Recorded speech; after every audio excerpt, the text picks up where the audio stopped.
Hello and welcome to the Tabletop Games blog Play With Me live stream. Today we're playing Twilight Struggle by GMT Games. My name is Oliver and I've got a couple of friends here. I've got Tom, who you probably know from quite a few streams now. Let me actually switch on the audio of Tom as well. Tom, do you want to say hello? Yep. Hi, guys. And we also got Jamie, who you know from the Giant Brain podcast and probably various other things as well. Hello, Jamie. How are you? Hi there. I'm doing all right, thanks. Doing all right. A little bit tired, but I'm good. I'm raring to go and offer some Obi-Wan-like advice. Yes, we need you for that. So what I'm going to do, if I quickly, you guys can't see it on the stream yet, but I'm just going to check whether actually the stream is running first of all. Yeah, I can see that. That's good. Always do check that, and I can check the stats now thanks to someone who's tweeted me about this, how I can actually check an OBS what's happening, so that's always useful. So Jamie, do you mind giving us maybe a quick intro into Twilight Struggle? Yes, Twilight Struggle. It's a two-player card-based game about the Cold War. One player is the USSR and one person is the West/America. Yeah, I think that sums it up. Yeah.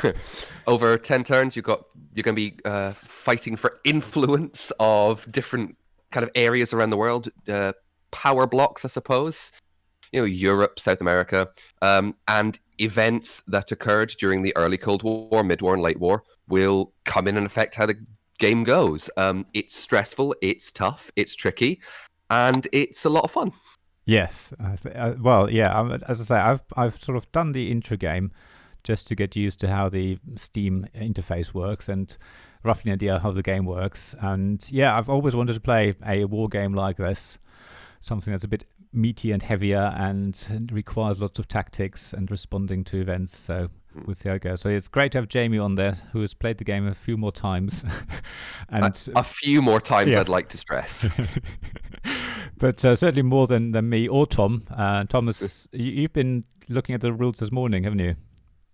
I've got a notepad out. I've written a turn order down, so that's about as prepared as I am right now. So I've got the rule book next to me as well. So if I'm happy to lend a hand. Cool. Oh, that would be handy. But yeah, it looks quite simple though. Like I think it's probably going to be a lot more to it than I'm anticipating. But it looks great. It should be fun. We'll hope. So. Yeah.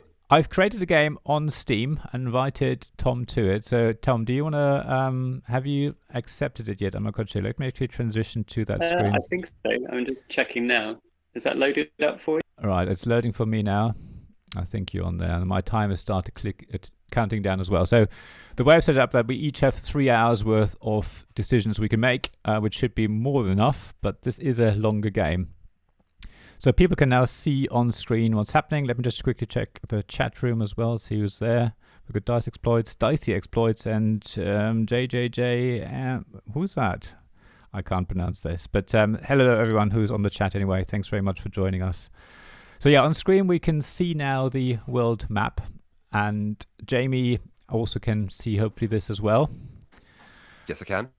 So the first decision I think we have to make, if you remind me, is basically put some influence in these different regions. No, so the little numbers are influence. Every country, if people can see, will also have a number on its right, and that is the stability of the country or the area. So, for example, if you look at East Germany, it has a stability of 3. So 3 influence has already been placed there at the beginning of the game, and that means the country is controlled by, right now, the USSR. Yeah. If you want to, I'll explain that later. But you start off by placing 6 influence for the USSR in Eastern Europe. So I've been playing this more with the US side in my trials. So I need to now see what I want to do. And I've been playing it sort of historical. I'm not very good in history, but I should know roughly how it works. I'm from Germany originally, so I've seen the Cold War probably a bit more closely than some other people. So I should hopefully remember some of these things. And certainly I've been there when the wall came down. So. We'll see what happens. So I can play 6 influence. I was thinking, first of all, we probably want Poland and Czechoslovakia. But the thing is, must not forget that the Cold War is not just fought in Europe, but obviously other areas as well. Now, as we see later in the game, when we score these areas, you do want to keep an eye on everything else as well. So it's very easy to lose. Keep an eye on one thing and then forget about something else. But I think to start with, I'm going to place. So I'm going to give a little bit of advice, Go on then. and I'll happily give advice both ways. Yeah. There are two types of states in the game. There are normal countries, so for example, Sweden, and there's battleground countries, and East Germany and Poland are two examples of them because they're red. Yeah. Now, when it comes to scoring, you have three types. You have control, presence, control, and domination. Yeah, that's it. Now, for control, you want to be controlling battleground countries, basically. Yeah. Okay. So. And have been comfortably doing that, and they're also a bit more dangerous. But I'll come to that again later, which involves DEFCON. Yes, exactly. Okay. So I'm thinking I've got East Germany in control at the moment. I do want to control Poland, and I'm thinking Czechoslovakia as well, because I want to work my way down towards some of the other areas. I'm thinking. I don't know. I don't know much about the strategy. Then we have two battlegrounds. I can't put anything in West Germany, quite understandably, because that wouldn't make thematic sense. So I'm actually gonna load up both of those countries, and I've now got control in all those three. And I need to click this over here to confirm my decision, which means now US has to decide what they want to do. Okay. So how much is it again? 6 that the US places. Tom, I believe, gets to play 7 in Western Europe. In Western Europe, okay. So Tom controls the UK already. And as we said, countries like West Germany, France, Italy, they're the battlegrounds, and they're the ones you probably want to control at some point.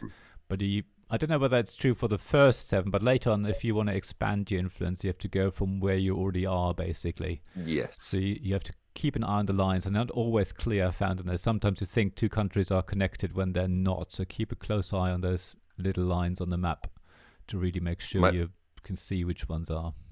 My recommendation for you, Tom, again, completely impartial, is West Germany is, pretty much the gateway to the rest of Europe. As far right now, it's good to have a strong defense there. Okay. Well, let's follow that then, because I was thinking kind of heading towards there anyway. So yeah.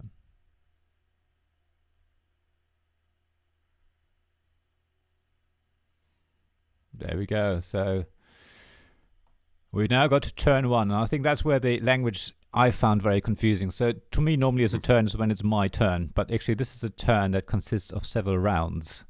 Yes, it's sort of the other way around as I would think about it. So the first turn consists of 6 rounds, and we get 8 cards to play. And there's how many turns in total, potentially? 10 turns in the game. Okay, So you're going to have, everyone has, you have a set hand of cards. You're going to be selecting what are called headline. So you pick one of your cards that you want to play that is generally going to be beneficial for you. Now, when you're given a card like the one you got up there, Oliver, if you want to leave that for a second. Serious Crisis, Yep, thank you. So you've got early war at the top, and on the left you've got a coloured star and a number inside. Now the colour shows which side this card is more beneficial for. If it is red, it's for the USSR. If it is white, it's for the US. And if it is a mixture, it can go either way. It'll then explain what the card is. And if you play it as an event, because there's usually an event text, it'll say at the bottom, remove from play. The other thing you can do, but you don't do for the headline phase, is play it as operations points. And it'll give you up to the number in the star for points that you can do one of 3 different actions on your turn. Okay. But for the headline phase, you want to pick a card that will have a high number value. Yeah. That gives you the highest number goes first. Yeah. Or you might just want to pick something that's quite good for you. And then always bearing in mind that obviously if you do play a high number card, that maybe you lose out on those operation points later. So there's a little bit of balance potentially. But as I say, this whole game is about making those sort of decisions. We think, okay, I'm going to play this card now, even though I lose the operation points because I need it now. And yeah, so let me just show all the different cards. And actually, there's one special card, the China card. Yes. Which is one of those cards that basically gets handed from one player to the other. So when it's played, it doesn't get discarded or taken out of the game, but it's actually handed over to the other player. So if I play that, it gets passed over to the USA. Then the USA can't use it this turn. And remember, turn means the number of rounds, but only on the next turn. But you can see it's has quite high operations and has some little nice events happening there as well. So it's quite a useful card to play and keep. But it's something to remember that card then gets given to your opponent once you've played it, even though they can't use it immediately. So let's go through those cards. So that's a China card. The Suez Crisis allows me to remove a total of 4 US influence from France, United Kingdom, and Israel. And remember, Israel is one of those hot areas as well. And I can remove no more than 2 influence per country. So that's quite useful for me. Then we have, and obviously these cards would be secret in my hand. I wouldn't normally tell Tom what I've got, but for the viewers, they can see it and I might as well read them out. Then we have a 4 operations point card that can be used by either. The Red Scare Purge, which means all further operation cards played by my opponent this turn are -1 to the value, to a minimum of 1 operation. So this could be quite useful to basically slow down the opponent. Then we got the Formosan Resolution, which is really an American card. Taiwan shall be treated as a battleground country for scoring purposes. So when you have a scoring card, which we'll come to as well at some point, that might be useful. I'm not going to read them all out in detail, but I've got a CIA card as well, where the USR has revealed the hand and the US may conduct certain operations. There's a 5-year plan, which again is an American card. The Olympic Games, quite useful. And then the Arab-Israeli War.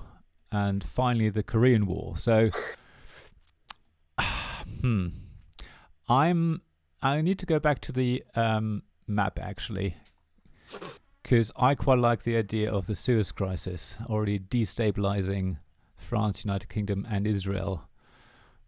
So I will play that as my headline card. So remember, when you select a card actually on the right, it gives you the option what you can do with it. So I'm going to headline Suez Crisis. And Tom has chosen Containment. Oh, what a great show. So we'll have a look at the card in more detail in a minute. But yeah, Suez Crisis obviously goes first because it's got the higher operation. No, Tom went first, actually. Oh, did he? Is it the lower card then? Okay. Yep. So so my go is to now remove up to 4 influence in total, but no more than 2 from each. So I think I'm going to remove 1 from Israel, and I'm going to remove 2 from France, and then 1 more from the UK. And that's round 1, turn 1. Starting now. So that was the headline phase. So actually now is my go to play. Very, very, very quickly, a couple of things. The USSR is always going to go first in a turn. It's just how the game goes. And if there's a tie for headlines, the USA headline goes first. Ah, okay. Yeah. Yes. So now you have cards. Now, some of the cards people have might... Yeah, I say you both tied for points. So that was a card that Tom's card went off first. Yeah. So a couple of people's cards may have the words DEFCON on them. Now that involved a DEFCON meter, which is at the top of the screen. Sorry. Yeah. So one of the actions you can do with your operations points is cause coups, which is a very effective way of changing the influence in various countries. But if you choose to do a coup in a battleground country, you will begin to drop the DEFCON meter. Now, as the DEFCON meter goes down, firstly, one of the ways to lose the game is to have the DEFCON drop to 1 on your turn. Yeah. Because that's nuclear war and no one wants that. The other thing it does is it begins to almost lock off areas of the board regarding where you can and cannot do coups and realignment rolls, which are another action you can do with operations points. So, for example, when DEFCON drops to 4, Europe becomes out of bounds. Then I believe it is Asia when it hits to 3, and when it gets to 2, the Middle East is out. There we go. I think that's... There you go. Fantastic. There's also a required military operations track, which is you need to basically spend that number of points, either if the DEFCON is 5, spend 0, 4, 1, etc., on military actions, which may or may not be coups. Otherwise, you will lose points. Yeah, I was going to say, so at the end of the turn, if you haven't done enough military operations to meet the DEFCON status, you will lose the difference in points, basically. And one of the ways of winning this game is to be the first to get 20 points, I think.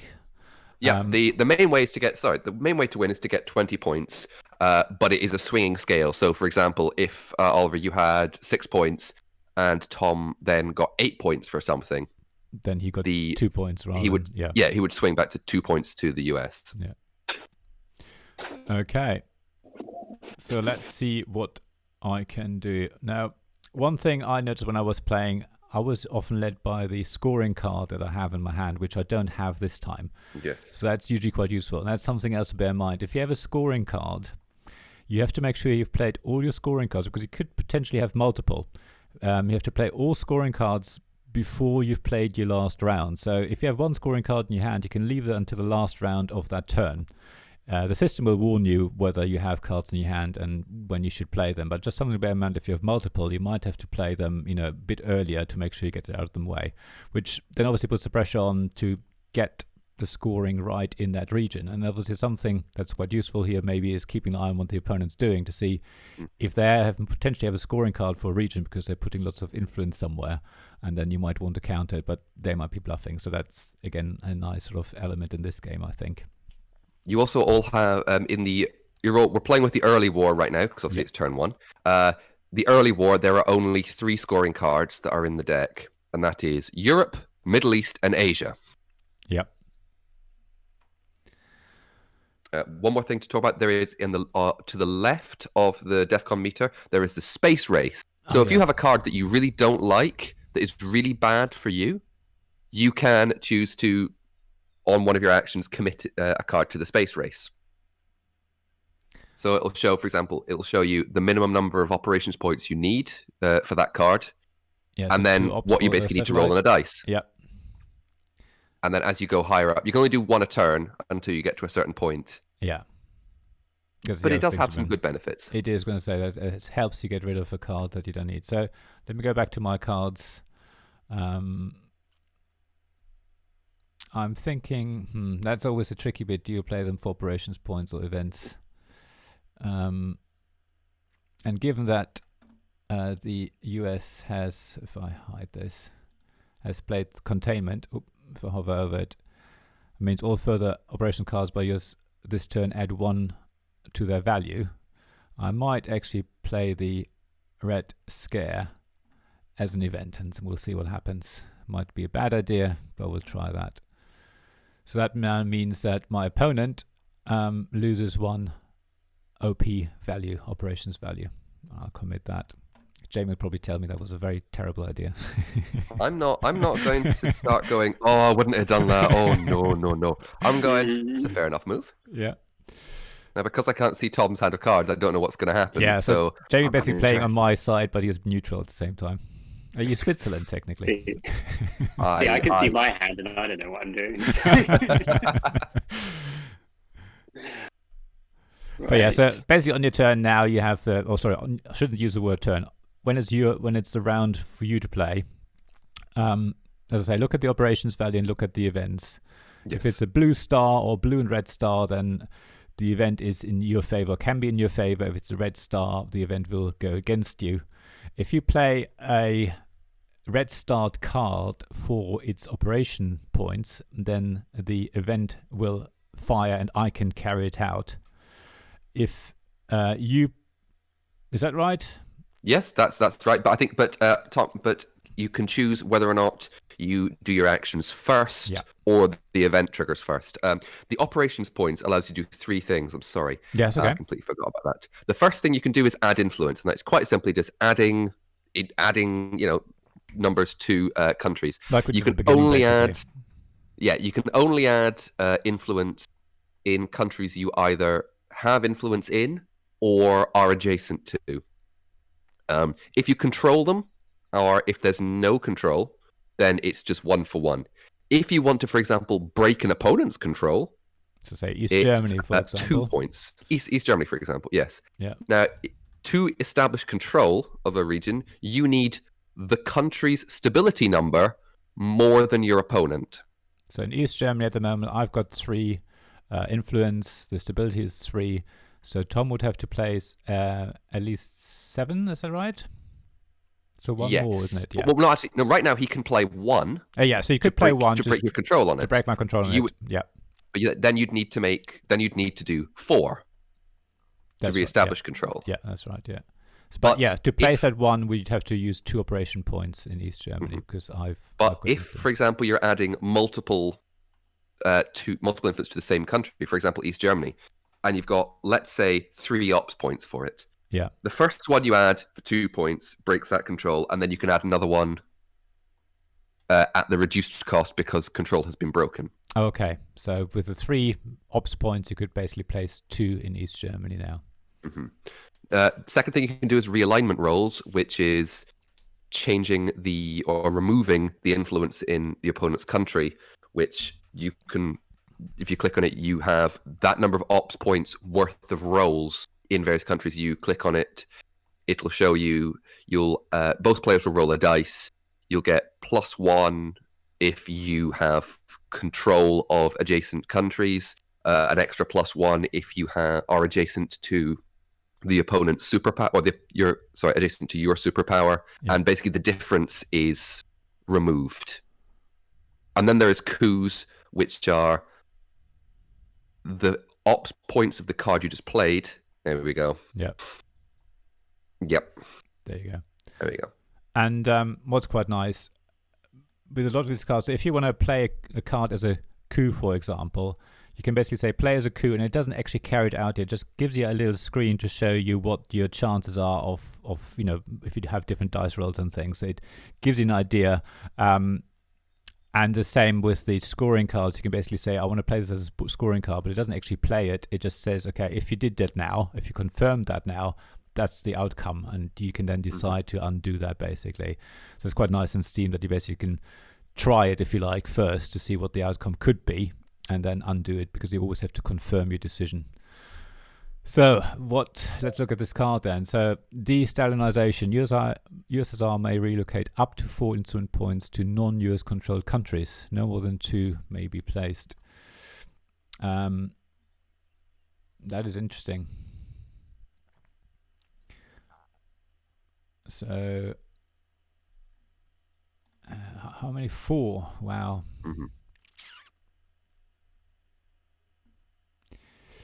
I got North Korea. So when you use a card to initiate a coup, does that not the card's text doesn't trigger then, does it? Or no? Apologies. I mean, apologies. No, that's all right. When you play a card, you can play it either when it's a card that is beneficial for you. For example, you can play it either for its event or you play it for its operations points. If you play it for its event, the card will be removed from the game. For example, that is, I think, going to be removed as well because the event was triggered. Yeah, so the cards, if they have a star on them, basically, and they say at the bottom, removed from play if used as an event. So if for any reason a card was used as an event, whether you use it as an event yourself or you use the operations point and the opponent used the event, then it gets removed. So pretty much all cards get removed. There are some cards that stay in play because they have ongoing effects and things like that, I think, or something along those lines. Yeah. But for example, the red scare / purge that you played, Oliver, that's going to stay in the game. Yeah. So, I'm showing you. That's my go now because Tom's played a card. Yeah. So what do I want to do now? So I've been able to get some more influence in Europe, which is nice. But I've also noticed that Tom is playing influence in Asia. So I'm wondering whether he wants to get control of that. So I'm thinking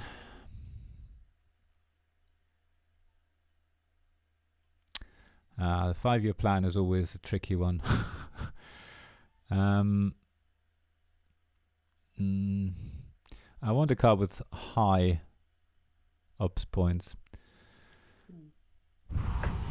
Right. As I've said before, this is a game that I've never felt so clever and yet so stupid at the same time. Yeah. 'Cause every decision has impacts. Right. I think I'm going to play the Arab-Israeli war as influence for now. So at the moment I'm in North Korea, and I can break down into South Korea if I wanted to, or I am over here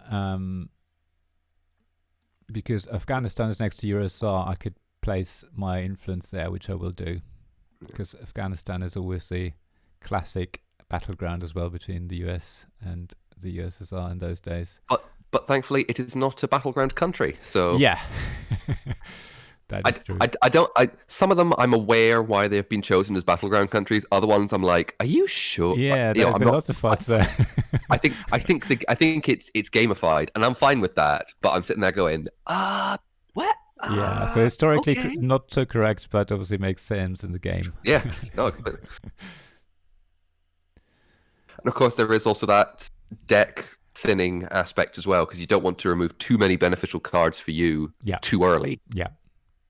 So yeah, what happens once you basically gone through these rounds in turn 1, we'll eventually have to reshuffle the discard deck as well and draw again. So some will come back into our hand. So that's something to bear in mind. It'll happen during round 3. Turn 3, sorry. Turn 3, yeah. I know that's where the terminology seems a bit wrong way around. But yeah, so that was my plan, trying to maybe get another foothold in Asia, because Tom is making movements there. Right. Sorry, there was a lot of head scratching. This game is unbelievable. I've never been so engrossed in the first turn. Tom, don't worry about it. I'm completely with you, and it is that moment you need to you reading over all the cards, and you go. And you reread them, and you reread them. Yeah. And then eventually... And it still doesn't make sense. No, yeah. And remember, so if there's a card in there that you really don't want to play, try it for the space race. That's always useful as well, because that gives you points. So if you click on the top left with the blue thing, the space race area, that pops open and shows you that you get some benefits as well. So for the first space race, you need to have 2 ops points at least, and then roll a 1 to 3 on a 6-sided dice. And then the first person to get the Earth satellite gets actually 2 points. The second one gets 1 point. That's sort of a little indication there. And then it shows you benefits underneath as well. So once you get an animal in space, which is another 2 ops points, and you have to roll 1 to 4, you may play 2 space race cards per turn, which is useful. So as you build on that, you're getting more and more benefits. So you're trying to, if you can stay ahead in the space race, that can also be useful. Not game deciding, but useful. You will at the end of your turn, unless cards mean you have to discard them without out of your turn order, you will have 1 card left over. So that's another handy way to go, I know this is a good card that you want, but I'm not going to let you have it. Yeah. Because I've already played my space race card, but... There's the exploit saying, haven't played much, but I knew I was getting better at Twilight Struggle when I went from not knowing if my choices were any good to thinking every choice I made was the worst one. Yeah. Sounds about right. Yeah. I'm 100% behind that statement, because at this stage I'm like, I'm sure there's a sequence these need to be played in, but I have not a foggiest what that is. Like, no. A lot of it is trial and error. And as I say, also getting used to it, because playing the opposite points, not just influence, it's also the coup thing and the realignment. And I find the coup is actually quite useful for not losing points as well. So you probably want to do a coup at some point in a turn. I was going to say, could I just run through the options real quick? Yeah, of course you can. I haven't got to this stage of the rule book yet, so I know what the symbols mean. Yeah. So player events, obviously the flavor text for the card happens. So if you just click on a card in the bottom to maximize it, on the right hand side it should now show you the different options you've got to play this card. And I can't see that, but off the top of my head, one of them is the main one is usually play the event. which is it does what it says on the card.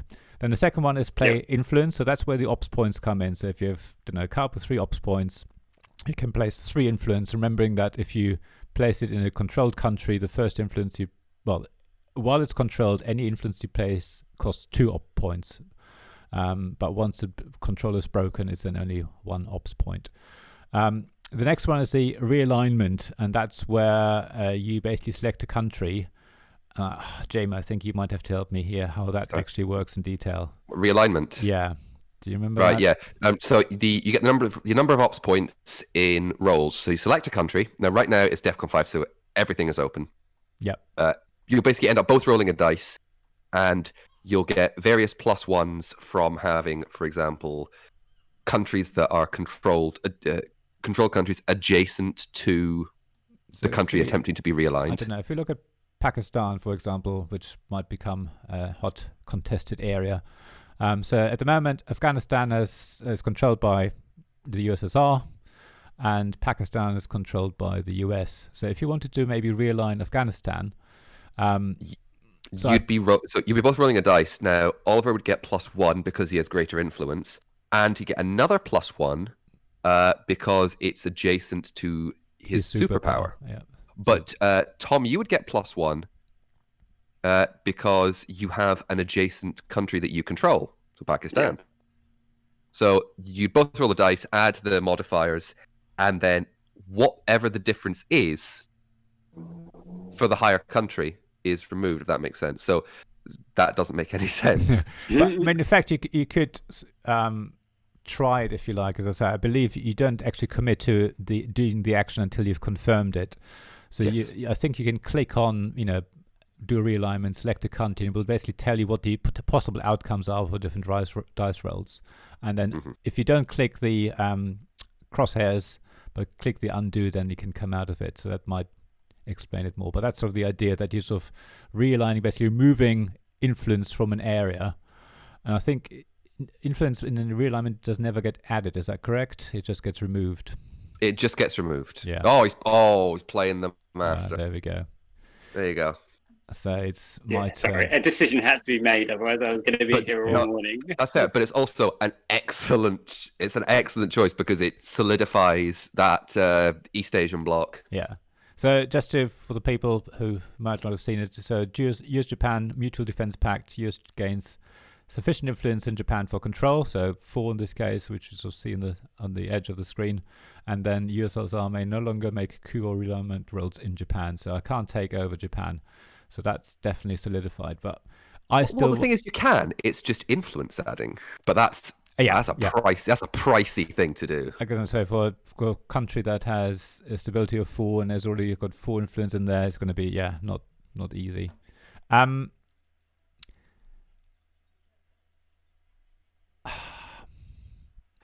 tempted to do a coup just to show how this works. I'm just going to illustrate this. Probably not the best card to choose, but I'm going to use the 5-year plan, which will force me to discard a card. And I want to play it as a coup attempt. So what happens now is I have to select the card, and the country, and I'm thinking Pakistan. We'll see what happens. And now on screen, and Tom can't see this, but for the viewers, so if I now commit to this, here are the possible outcomes. So the card I've played is on the left-hand side. The target summary is obviously Pakistan with 2 stability and 3 influence. And then the different dice rolls on the right would show you what happens afterwards. And I would gain military ops of 3. So obviously I'm good if the DEFCON goes down. So I will go ahead with this. So probably not the wisest choice. I'm sure people will be shouting at the screen saying, why are you doing this?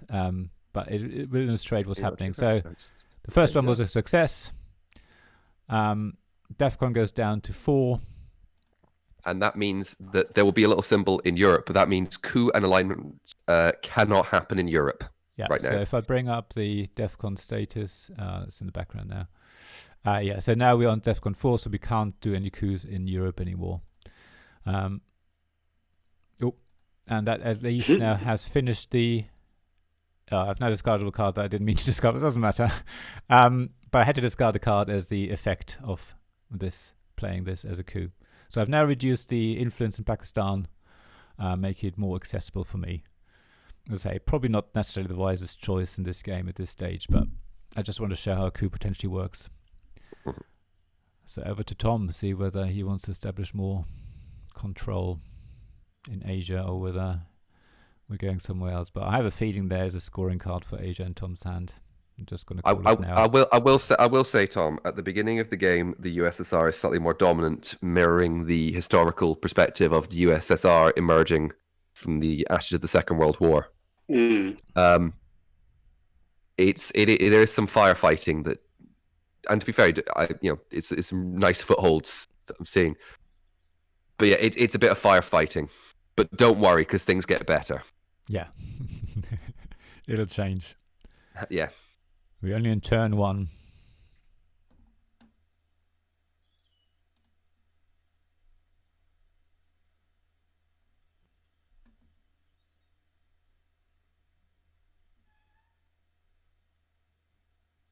And so with realignment rolls, how do they vary compared to initiating a coup, as it were? I don't use a lot of realignment rolls. I think coups are very definite. Yeah, coups are very definite. You will roll the dice, and whether or not it happens, you've got a good chance. Realignment is much more finicky, just because it's taking several other factors into consideration. Okay.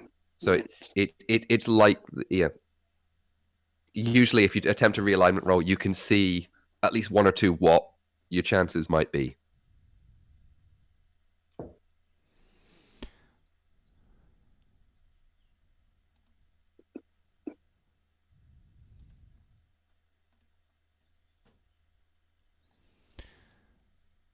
Got a few more people joining us on the chat. Hello to everyone. Thanks for joining us. Hope you can see what we're doing. And hope it sort of makes sense. It doesn't to us. It does to Jamie, but not to Tom or I.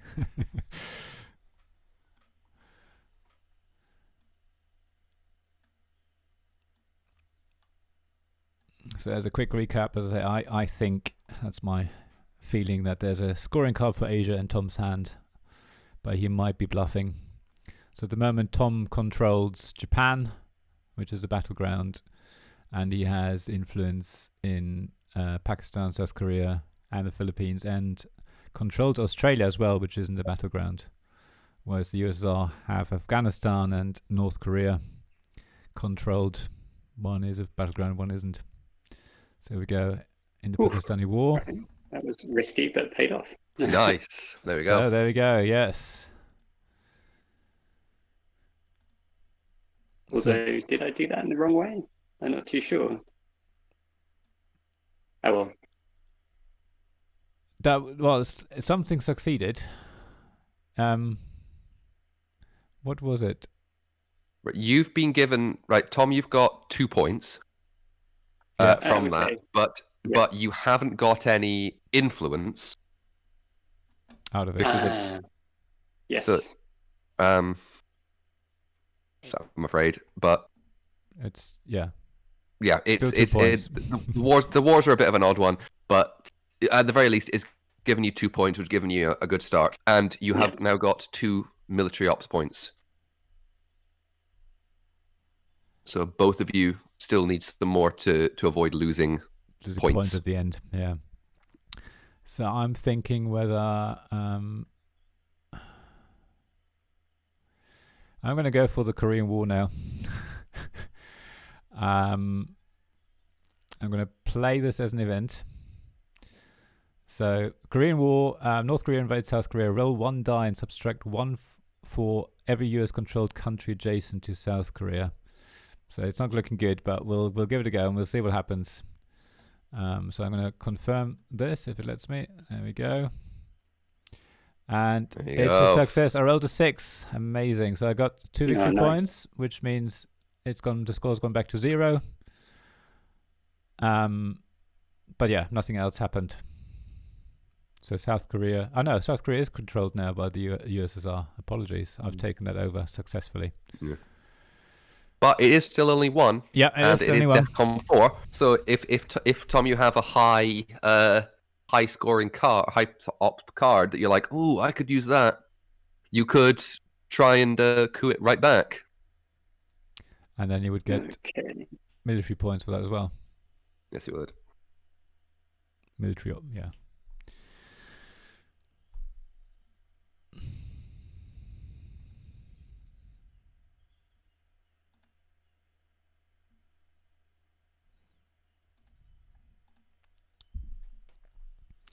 Nuclear test ban. Ooh. And a success. So South Korea is back in the US controlled, and DEFCON's gone down to 3. Which means that Asia is now out of bounds. So if you look at the... Oh, sorry. Yeah, do that now. If you look at the Asia symbol, not Asia symbol, but the Asia icon on the map, yeah, it does have a little mushroom cloud next to it. Oh, hang on. Where's that? Oh, yeah, down there. Sorry, yeah, gotcha. It's a little mushroom cloud. Okay. So there's one for that when it's been locked off from coups and realignment rolls. There's also one with like a crosshair, which will be played when the scoring card for the round has been played. Okay, yeah. So actually, I just noticed if you click on Asia itself, it actually tells you what the scoring outcome would be if you did have the Asia scoring card and played it, which is another useful thing to see. So yeah, presence is you need to control a country. Just a country. Yeah, so I bring that up. So if you go through the Asia scoring cards, the presence would give you 3 points. Domination 7, control 9. And you only get the highest of those points. And then you get additional ones for controlling battlegrounds and adjacent to the enemy superpowers. Yeah. Presence is control a country. Domination is control more battleground countries than your opponent. And control is control all the battleground countries. Another post from Dicey Exploits saying, to be fair, I don't think many people in power have the foggiest what they're doing, so the only way is up. I'll leave that standing there. Right, I'm going to show what space race is like, because I think the Russians should start getting something into space. So I'm going to play the Formosan Resolutions, which is normally a beneficial American card, but usually the ops points to play the space race. I need 2 ops to do that and roll a 1, 2, 3. So if I click on the dice now, it'll roll it. Let's keep fingers crossed. And it's success. I rolled a 2. So I've now got an Earth satellite, which I believe should give me 2 victory points if I confirm that. It will give you 2 points. And then it's the Americans go. So we've got 2 rounds remaining. We're in round 5 of turn 1. So remember, if you have a scoring card, you don't need to play it yet, but you will need to play it next time. But again, the system will tell you. So at the moment, I'm in the lead by 2 points. Yay! No idea how, but I did it. Duck and cover. Yeah, that's a good one. DEFCON has gone down. So any more coup attempts in a battleground, is that right, would basically mean you lose. If you attempt to... But there's not many battleground countries that you have that have presence in them that you can do it, because most of them are in the 3 states that are locked off. Yeah. The only one that might happen is in Central America. I believe there is influence in Panama. Yeah. That is and South Africa. And South Africa. Those are the only places that, well. So if I was doing a coup in there, then that would cause me to lose. That would cause, for example, if you decided to do it, that would end the game very quickly. Yeah. Because it goes down on your turn. Yeah. And that's important because there's a couple of cards that might have, for example, the nuclear test ban, which was degrade DEFCON by 1. Yeah. So if that had gone down to 1, Tom would have lost the game. Yeah, exactly. Yeah. So perfect timing. You had Olympic Games. Yes. Which says your opponent can choose whether or not to agree to take part in the games. Exactly.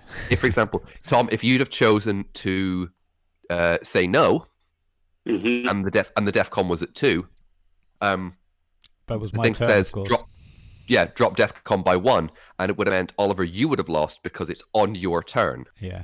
Okay. He forced you into He forced you into I don't know if this is the official title, but my friend uses it, which is DEFCON Suicide. Yeah. Yeah. So 1 card. That's something to remember. If on your turn that now DEFCON goes down by 1, or by however many goes down to basically 1, you lose if it's on your turn. So I'm going to now play the China card, so Tom can see what it's like, and I'm going to play it for the influence. Again, probably not the widest decision, but I want to start getting more control of countries in Asia, because, as I say, I'm worried about Tom maybe got the scoring card. So now I placed 3 influence in Pakistan. Now, one thing we were saying earlier, if you break control in the country, the first, when you place influence and it's controlled by someone, you have to use 2 ops points, but if you then break control, it's only 1 ops point.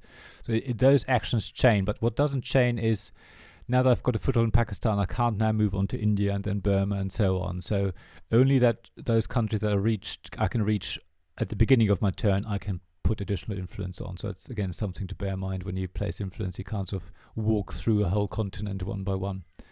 But I'm thinking I could place 1 there. And then Tom now gets a China card face down. Can't use it on this turn, as in, we're nearly finished with this turn anyway. But the next turn, it's going to be in Tom's hand to play. And that's me done. So last round for Tom. So any scoring cards that Tom has have to be played, otherwise it's going to be over. You lose the game if you have scoring cards in hand, basically. There we go. Yeah. Scoring. So that's good. So 5 points for me. Yay! That was a wise decision. And there we go. Quick rundown of what's happening now. DEFCON level. So both our ops levels are above DEFCON level, so we don't lose any points. We don't gain any either. And then containment, red scare, I think they get discarded.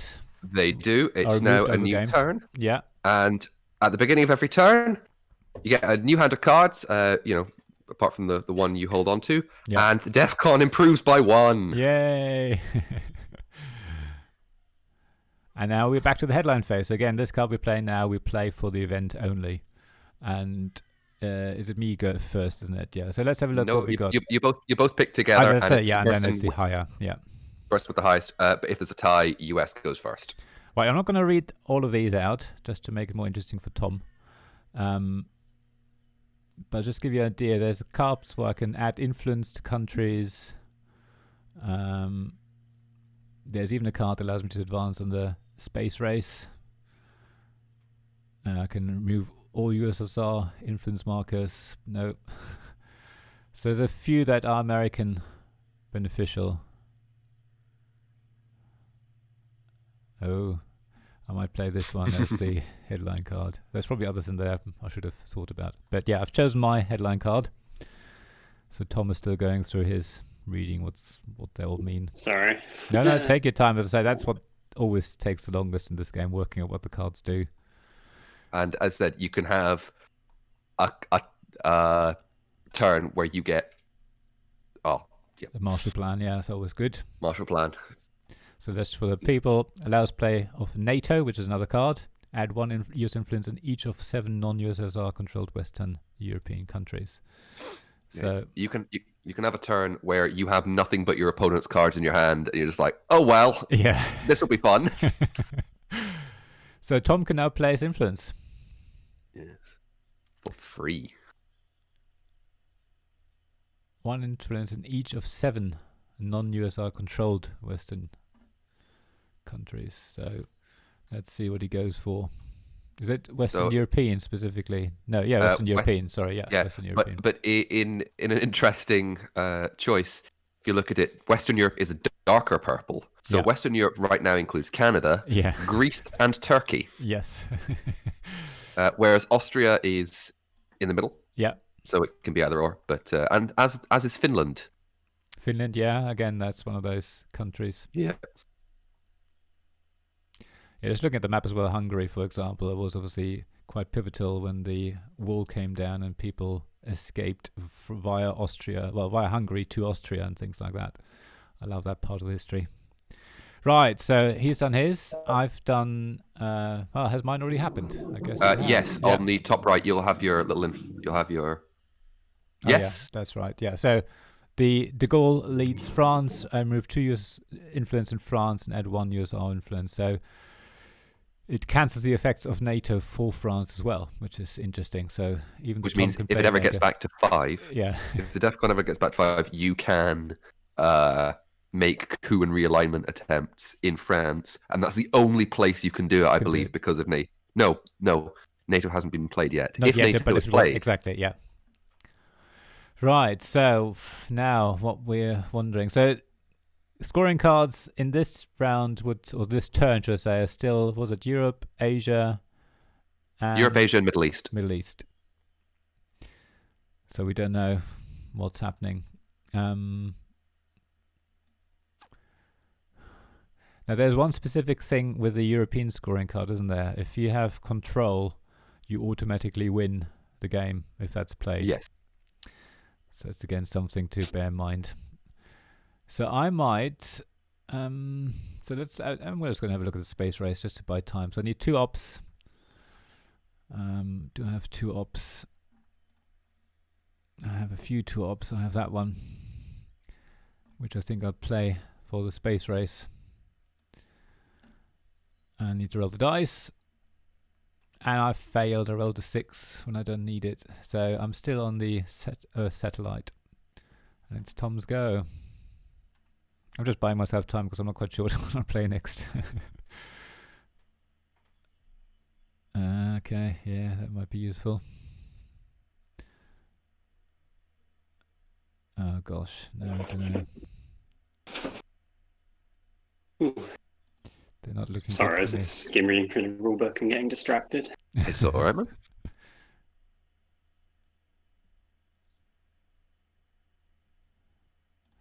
Okay, I think I know what I'm going to play next. I hope what I've been saying has been of some help. No, definitely. I think that the problem with this game, as I say, it's just getting used to the cards. I was saying to Tom at the beginning, it's one of those games where the rules seem very complex, and they are, but it is a lot more about actually getting used to what the cards do and understanding what they mean, and then also working out what other cards might come into the deck in the future. So once you've played this a couple of times and you get used to the cards, I think it's a lot easier to go, oh yeah, I'm going to play this card next time, and it gets a lot quicker that way. But reading all this and working out, and also I think things like realignment and coup, because there's all these sort of, if you're adjacent to this and you get an extra point for that, and yeah, might be a bit confusing. Mm-hmm. But yeah, I think that the big difference with realignment and coup is that coup, as you say, is one thing happens and that's it. You either win or you lose. Whereas with realignment, you could potentially have multiple rolls. Is that the right way around or the other way around? Yes. Yeah, because you'll get one roll with coup, and with realignment, it's multiple rolls up to the ops value. Yeah. So if you have a high ops value card, doing a realignment might be the better choice.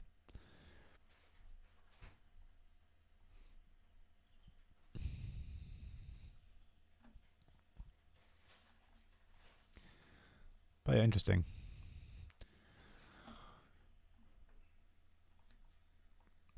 As I say, I like these tactics in these games. I used to play Axis and Allies with my brother, oh god, decades ago now. Shows my age. And that was, it was fun. I like that sort of bit of strategy overall, but then deciding where you're going to move your troops and sort of the battleground tactics as well. Attacking and then retreating and doing that. So this is a bit different to that, obviously. More event driven, but recreating the history quite nicely, I think.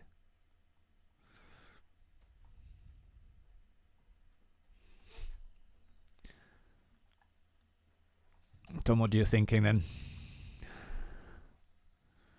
I have a very peculiar way of learning games, which is really, I don't really need to know about the very specific stuffs and the cards because my head figures it out, but I need to understand the rough mechanics of how stuff moves around. Yeah. And that's what I'm struggling with at the moment It is quite overwhelming with all that text as well. Is there anything I can help you with at all? No, it's going all right. So my brain's just ticking away. Like it's usually a good sign when I'm finding myself staring at cards very intently, trying to figure out what I'm doing, because it's the game is making me think, which I quite enjoy. So, but yes, there was a lot going on, and my brain's like, "What's going on? You need to figure it out." Right. So I've got a quick question for Jamie. How long did it take for you to get comfortable with Twilight Struggle, not just with rules but strategy? And did you learn it with folks who were already experienced with it? I don't think I'm ever completely comfortable with it. Most of my strategies is generally just some form of panic. I did learn it with some friends. There's a little bit of a story with that, which is this is not in a bad way. It took me and my friends 3 days to learn to play it because we played it wrong each time. Yeah. So it was so it begins on the Wednesday. My friend Ross and I, we got this game from a board game cafe. We read the rules. It took us about 3 hours to play half a game, maybe. And Wow, we knew we were playing some rules wrong. We were like, all right, we can't be bothered learning any more of it today. We'll come back tomorrow. So the next day I came back with my friend Richard, and we played the rules that we played wrong previously right, but we still played rules wrong. So we played another 3 hours, still only played about half a game. But we thought we got it then. And we said, right, we'll come back tomorrow and we'll learn to play it again. So the day after that, we were all busy. But then the day after that, all three of us showed up, read the rules properly, and played 2 games in about 3 hours. So wow, two games in 3 hours. I think, again, we knew what we were doing. We didn't know much of the strategy, so we messed about, and there was a bit of DEFCON suicide. I see.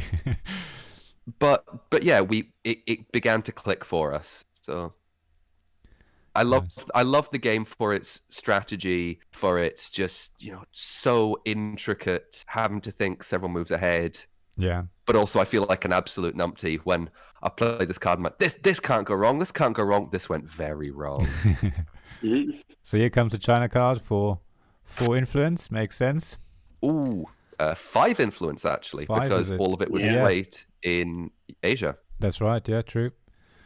So if can I bring that card up? Yeah, so you get +1 operations value when all points are used in Asia, and then you pass it back to the opponent. So I can't use it on this turn, as in the next few rounds. Again, terminology. But I can use it next turn, i.e. not my next turn, but yeah, you know what I mean. So I was thinking, where's the card? I'm going to play Vietnam Revolts for the event.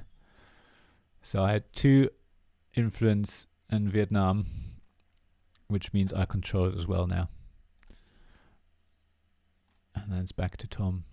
So if I bring that card up.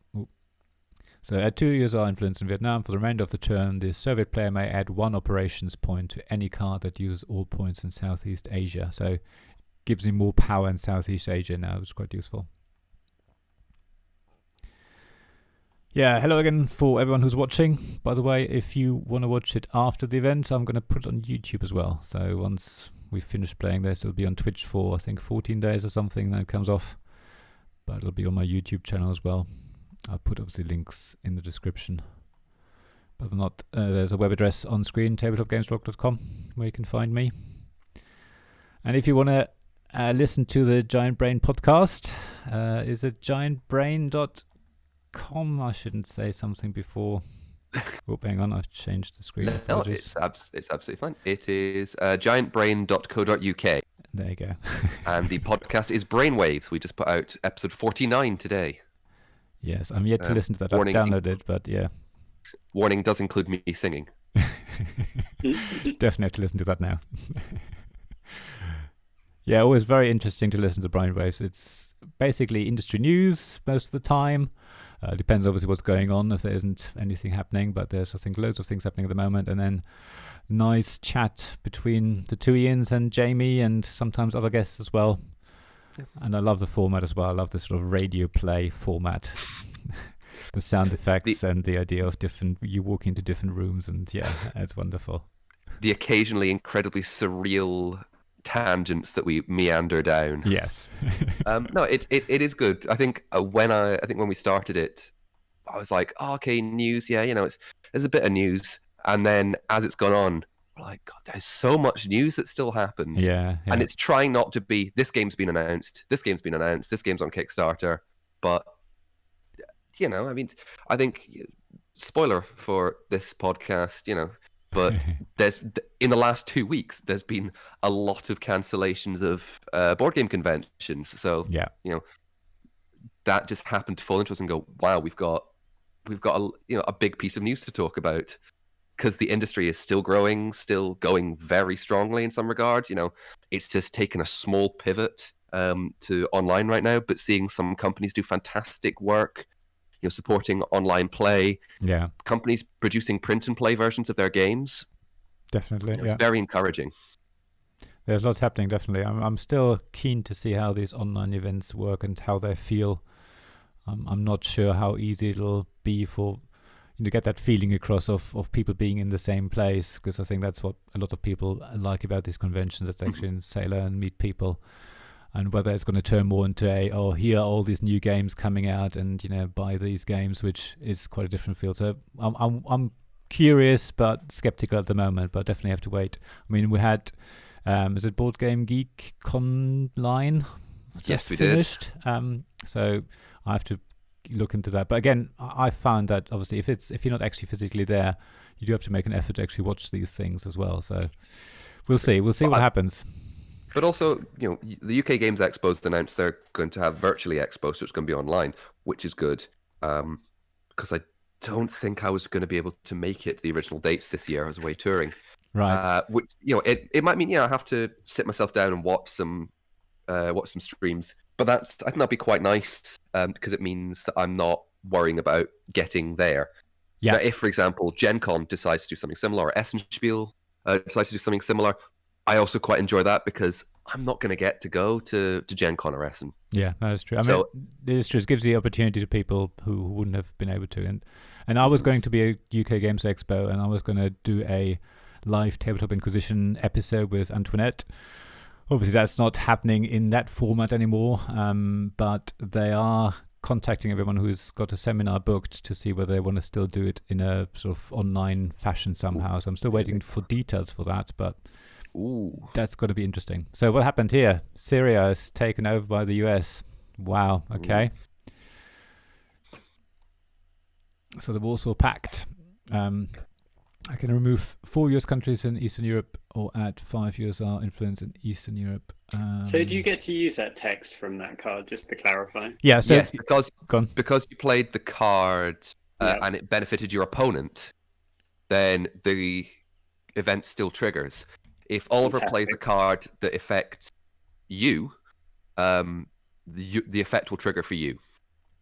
Okay, that and makes sense. You can usually choose whether the event happens first, but that's, I think, only when you're playing it as for influence, not for other things. No. You can always. Can choose to resolve the event first, and then you can choose what to use the ops points for. Okay. That's why, you know, that's where the space race can come in, because it can be quite handy to go, I've got too many cards that benefit my opponent. Well, I can junk one of them to the space race, and it just. I was going to say. That answers my next question neatly, because the reason this round has been so problematic is I've literally had one USA card. I'm like, great, what do I do? I think everything I do is benefiting the USSR right now. I'm just thinking how to distribute my points. I've got left one more. Okay, so I've decided to place 5 influence, I think it was, in Eastern European countries. Okay, so I can't play the China card. Have I done the space race? I think I have done, haven't I? So I can't do that again. You have. Yeah. But I know that you have a card in your hand that might help you for that. Do you? Which one was that? Okay. I'm not saying anything. Oh yeah, that's the one I was going to play. So I've got the Captured Nazi Scientist. I can play as an event, and this is a card that has the star in both colors, so the event can benefit either of us. So if I played, it can benefit me, and if Tom had it and played it, he could benefit from it. So I'm playing this event. So I'm moving along on the space race track, which is an automatic success, which now means I can play 2 space race cards per turn. I think immediately that happens. we'll see. We'll find out in a minute. I'll just confirm that, and it's back to Tom. So we've got 4 rounds remaining in this turn 2. So keep an eye on your scoring cards as well. See whether it benefits you in any way. But yeah, as you were saying, Tom, if you have lots of cards that benefit your opponent, Space Race is one way of moving forward and getting rid of one card. And sometimes it's just worth getting an event out of the way, knowing that it's not going to help you, but at least it's then done and dusted.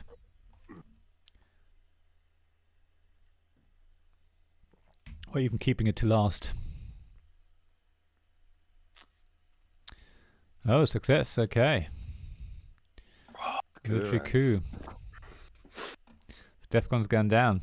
No, that's going to be fun. So, unless US player immediately discards 3 ops value worth of cards, which is done. Yes. So again, that's another way of thinning your deck. There you go. Yes. That is yes.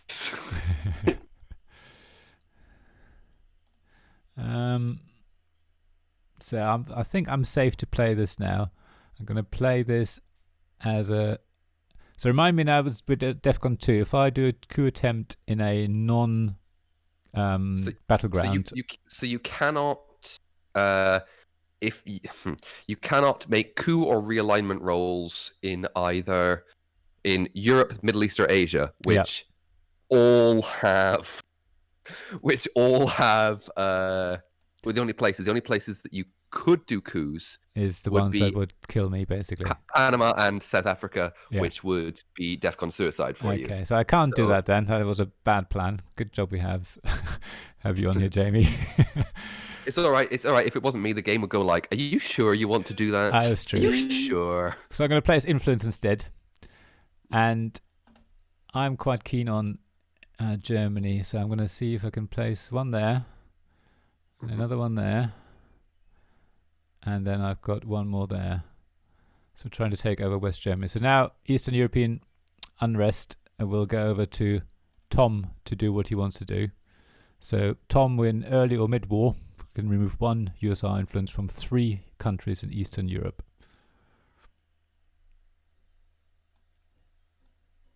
So given that I've placed 5 earlier because of the other event that happened, Tom can get a few back now, basically. The mid-war cards will be shuffled into the decks at turn 4 and turn 8, I believe. You can double-check that if you click on the... At the very top, there's a little ticker that says 02. Yeah. And it'll come up with it. Yeah, so... Yeah, 8.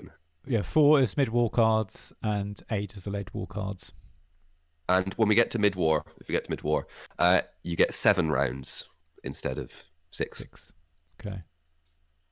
And you'll only get 8 if you get all the way to the top of the... But Space Race, yeah. Okay. Right, Tom's removing those. And says go. Middle East scoring. Hey, Middle East scoring. So 3 points. Well done. Well played. I should have kept an eye on the Middle East. Whereabouts are these scores actually logged? I can't... At the very top, you should see a little score that currently says 01 USSR. So even though you got 2 points, you basically removed 2 points from my lead. It's okay. the scoring track is something of a pendulum, basically. So it'll swing that one way, so it'll just slowly swinging back towards you. Okay, that makes sense. So I'm going to play this as an event Fidel, which means I now control Cuba, getting a foothold over there in Central America.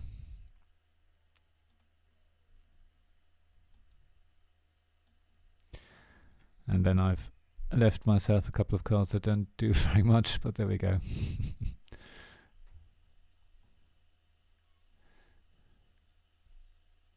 I haven't done any military ops, so I'm going to lose 2 points at the end of this turn.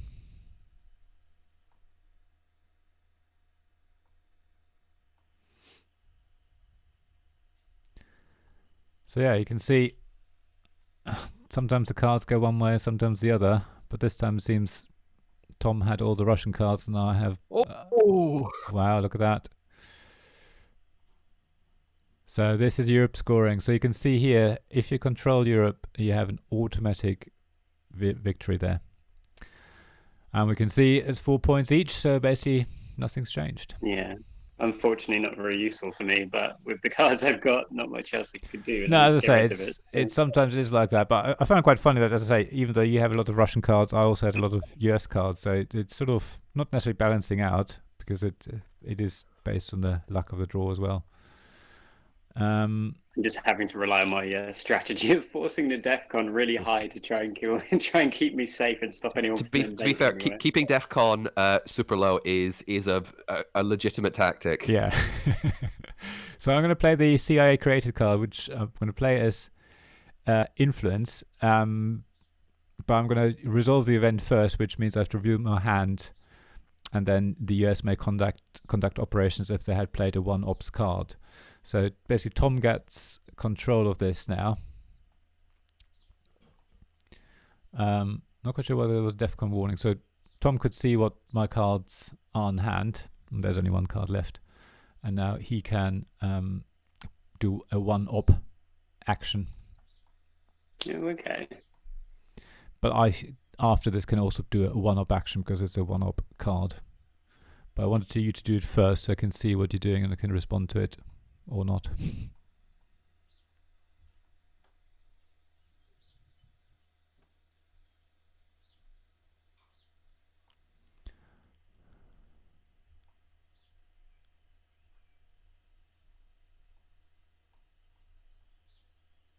Excuse me a second. Yeah, no worries. Yeah, thanks again for everyone who's watching. Got a few people in the chat. If you've got any questions, do post them. I'll try and keep an eye on the chat. I don't necessarily respond immediately, but I do try. Let us know if you guys have played it as well, if you like Twilight Struggle, or whether, like Tom and me, you're sort of fumbling around and nothing makes much sense.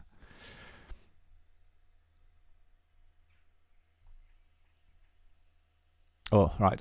I'm done. I didn't see that. So I can now either do reround rolls, coup attempt, or place influence. As I said, coup attempt is not going to be very useful. It's going to kill me. So I'm going to place 1 influence. And I'm just going to see. I think it's time to go into the Middle East. And maybe place some influence in Iraq. And there we go. So this is the final round now. A final action in this turn. Turn 2.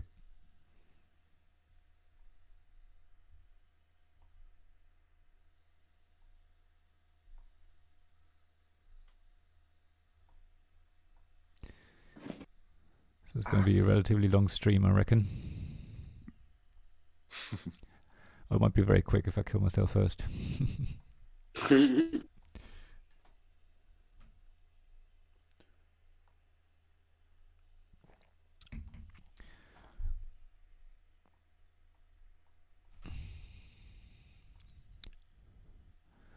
Tom has 1 more go, and then we count up again.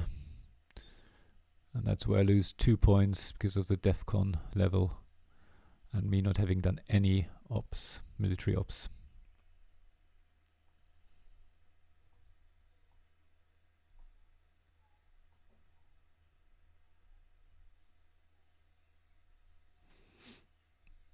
I'm also still getting used to the streaming software. I can see now all the statistics and it's not looking good. Apparently, was it 20% of frames being missed due to rendering? Oh well. I have to try a few more things. If anyone knows OBS, let me know if it's worth dropping the frame rate or something. Right, an opponent event. So that one very quickly, but you can see I lost 2 victory points, which means technically the US gets 2. So now the US is in the lead with 1. And we are in turn 3. DEFCON goes back up to 3. We're getting more cards and we're getting reshuffle the discard pile. which also importantly means the scoring cards, you may now have 1 or 2 or Back in 3 hand. or none. Yes, So yeah. So back to the headline phase. And you can play a scoring card as a headline card as well if you wanted to. It just means it goes last. All right, let's look at these cards. Ooh. Tempting. now, bearing in mind, next turn is beginning of mid-war, and mid-war opens up Central and South America and Africa to The scoring. yes, Yeah. scoring and also cards that will directly affect them. So you'll have, for example, a card referencing Che Guevara. Okay, yeah. And it's always a good idea to begin to make inroads. So I think I'm going to play this if I understand this correctly. Let's see what happens.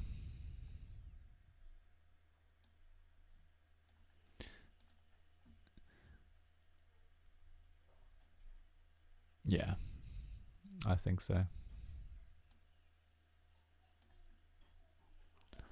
We'll see what the US chooses.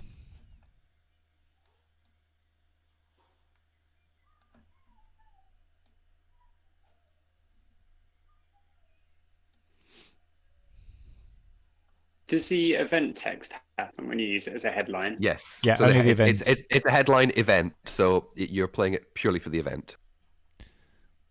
Back to that. You're welcome. Your favorite card. Good strat. So I can now place 4 influence in South Africa or Southeast Asia. Not South Africa, Africa or Southeast Asia. And this is not restricted by normal influence placing. Yeah, so I don't have to be next to anything. So I'm thinking, let's get control of some of these straight away. And then let's see if we can get control there. So my first round in turn 3. Okay, I know what area I'm going to focus on. I'm not quite sure which way yet. Okay, I might leave that to the end.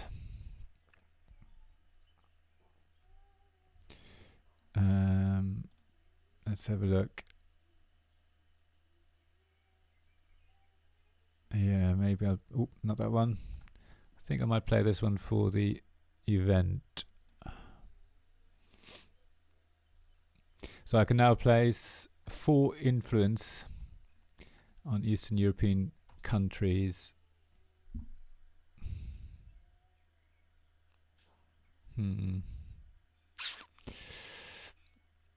This is where the strategy... Oh, no, that's not Eastern European. West Germany isn't Eastern European, Oliver. Nice try. But we do want Poland. Oh, it's 1 each. Sorry, I get that.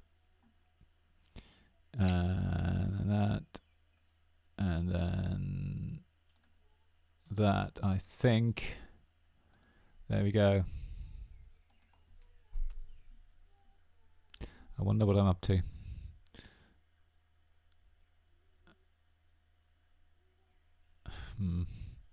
Yeah.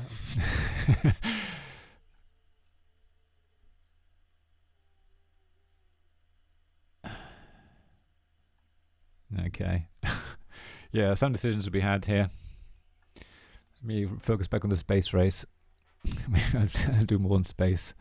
See who can get a man in space first.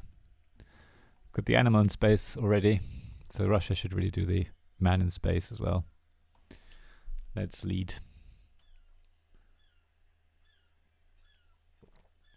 And then we'll leave the moon to the Americans. I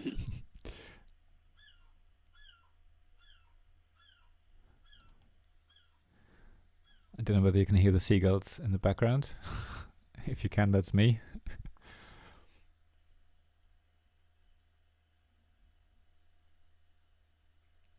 So I'm usually accompanied by the sound of traffic. Nice. You in London then? No, I'm in Glasgow. Glasgow. Ah, Yeah. okay. Nice. Nice weather up there at the Home moment? from home. Right now I've got my blinds closed, so I can't really see. It's been a mixture of torrential rain the last couple of days, but I think it was not bad yesterday. But we're near one of the main roads. Is it really nice and really warm today? Apparently it's really nice and really warm. The voice So from I'm the a bit- background. Yeah. You'll find out shortly. Right, I've done Space Race. I've got a man in space. And I can play 2 Space Race cards per turn as well. So there might be another one coming. Yeah, it's nice and sunny down here in Eastbourne. And actually quite still as well. It was quite windy yesterday. So even though it was sunny, it was actually still quite chilly.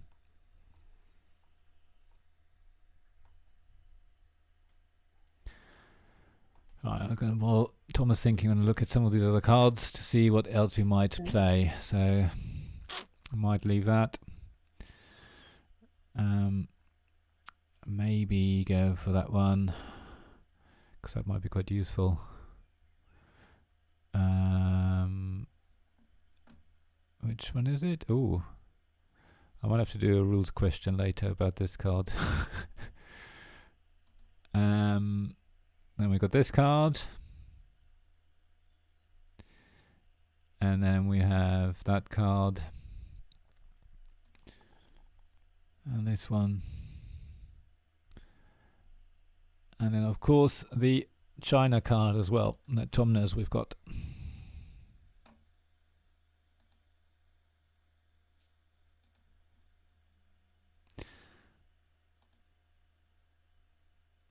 So at the moment this is the situation for the viewers at home. So if Tom is watching Twitch, he can work out what I'm looking at. No, I wouldn't trust my computer not fall over under such endeavours. Yeah, I might need to beef your computer for the streaming malarkey. And I don't know how much longer I'm going to be able to do this, by the way, because I'm only doing it because at work I've been asked to work 1 day less a week and obviously get paid 1 day less as well. So I've chosen the Monday. So Monday streaming should carry on through June as well, unless things change the next few weeks. But that's what we've been left with for the moment, and then we'll see what happens in July. So if you enjoy the streaming, let me know. I might be able to continue it in another day, another time, after I have to go back to work 5 days a week. When I say go back to work, I'm still probably going to work from home anyway, but we're talking about actually working 5 days.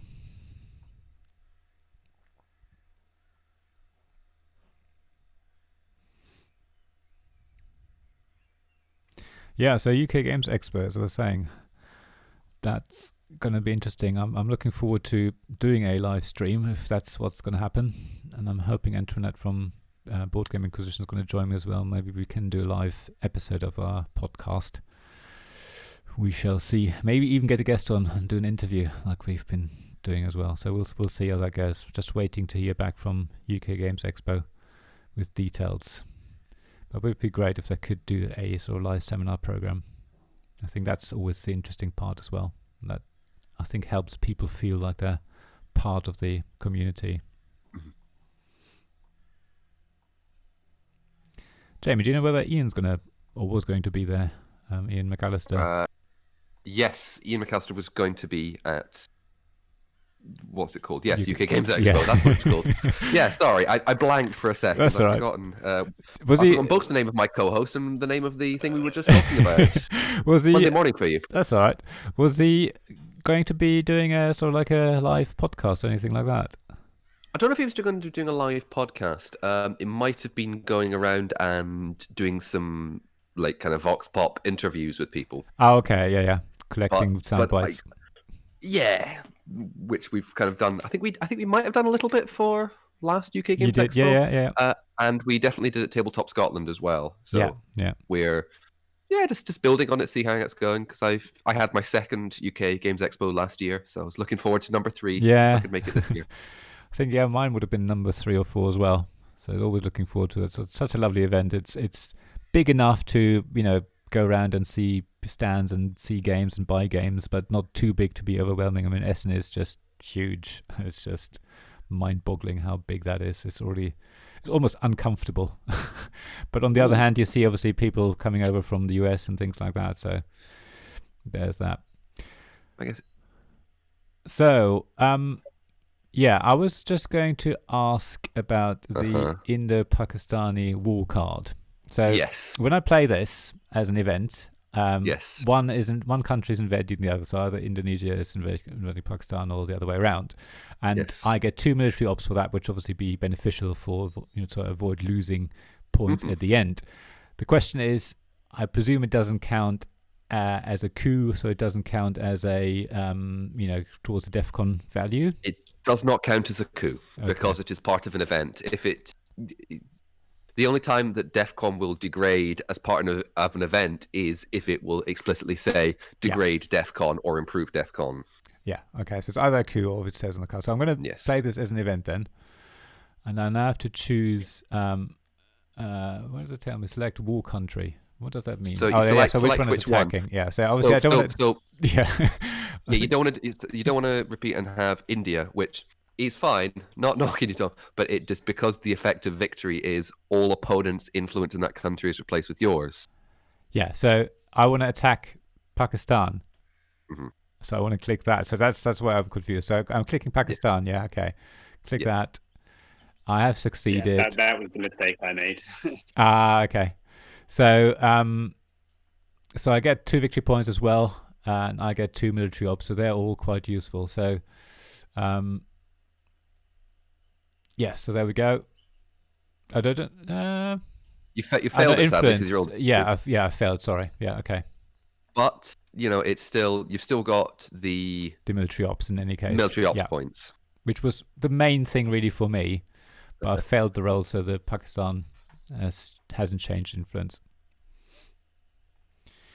Yeah, so there's all these little things that, as I say, I think a lot of this game is about reading the card text and understanding what that does and how that influences things, as Tom says, and I think that's where you need the rule book next to you as well. So Jamie, did you play with the rule book sort of next to you for the first few games then? Oh, absolutely. Yeah. It was open at various points, kind of because we didn't have any bookmarks. It was multiple, like sticking your fingers into the various pages and going, right, it's that one, okay. Yeah. And to be honest, I still have a look at the rule book because, I'm going, oh, it does that, but does it? What does that mean again? Yeah. I know for me personally, realignment is one that I've still find difficult to get my head around. Yeah. So that's why I keep the menu open. Yep. Yeah. So I see that Tom is trying to take over Middle East, which is interesting. Now, I'm tempted to play the China card for the... Oh, hang on. Let's just go back to this one.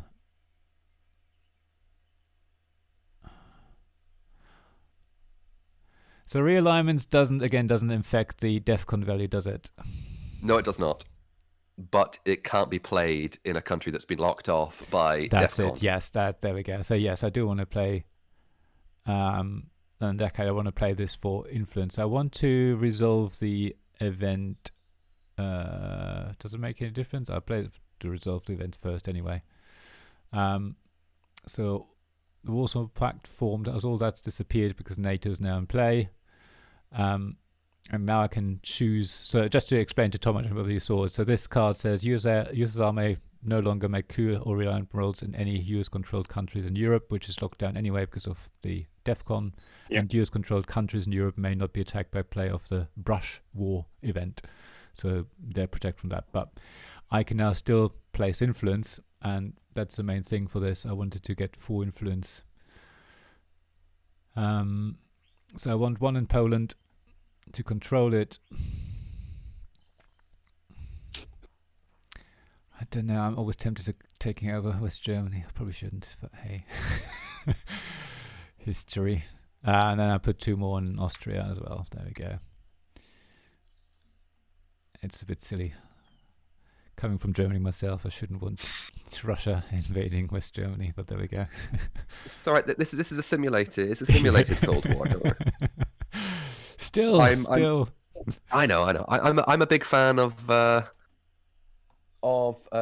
not a spiritual successor in some ways. 1960, The Making of a President. Okay. Which it's very similar, but instead, is a game based on that most interesting of concepts, the 1960 U.S. presidential election. Right. Which plays in a similar way. Oh, yeah. Nice Middle East scoring. Yeah, Middle East scoring was due to happen. I was expecting that. There you go. Well done. But again, if anything happens, I'm like, it's simulated. It's fine.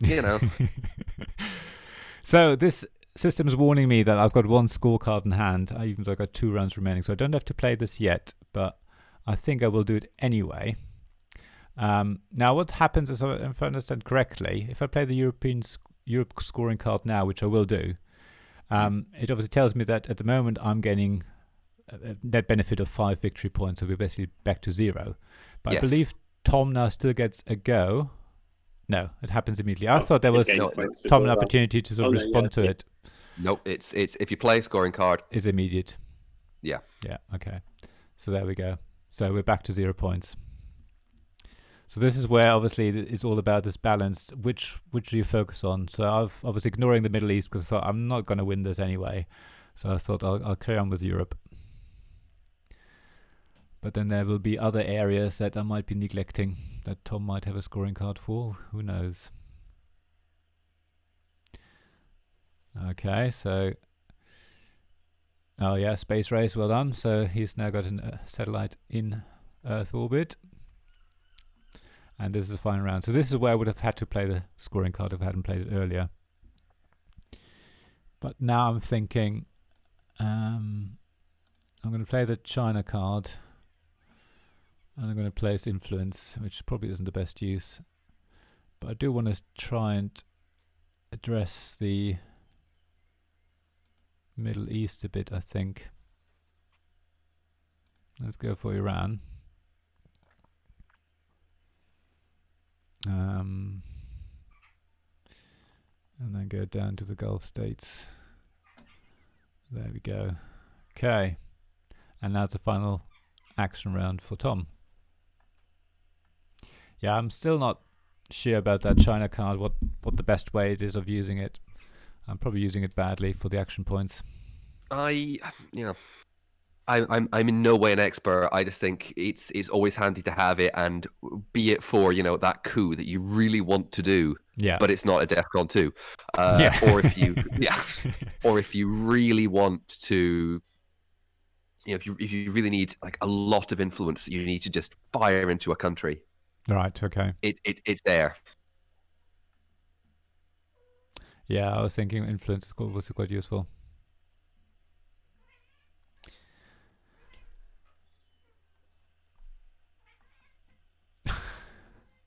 Again, I don't know whether you can hear this, but our cat is meowing at the birds.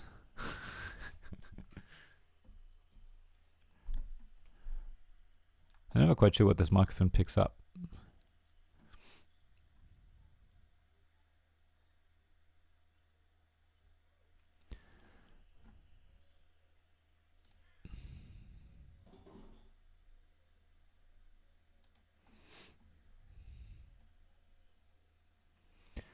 Yeah, as I was saying earlier, if you do want to watch this after the event, it'll stay on Twitch for a while, but I'll put it on my YouTube channel as well, where you've got all the other live streams as well. Last week, I believe, was Small Railroad Empires, which was a Tabletopia teach and playthrough with Milan, which finished on Kickstarter a little while ago. I think you can still late pledge. The week before, we did a webcam stream with Anne Jones from Cards That Die of Forbidden Sky, which was interesting. So yeah, trying all the different ways of live streaming. So webcam was sort of the last bastion, how to best do that. And then I think previously to that, Tom and I played Clans of Caledonia. We played Scythe, both on Tabletopia as well. I can't remember what the other one was, if there was another one. So I get... Well, Tom loses 2 points because of no military ops, and DEFCON is on 2, which means I gain in effect. So that card was quite useful. And now we get the mid-war cards added. So this is where the other scoring comes in. DEFCON goes back to 3, which I'm sure Tom will push down to 2 very shortly. Or it might be you. Or it might be me, exactly. And we got the headline phase again. So some of these cards we've seen. I'm going to bring up some that I don't think I've noticed yet. Okay, interesting card.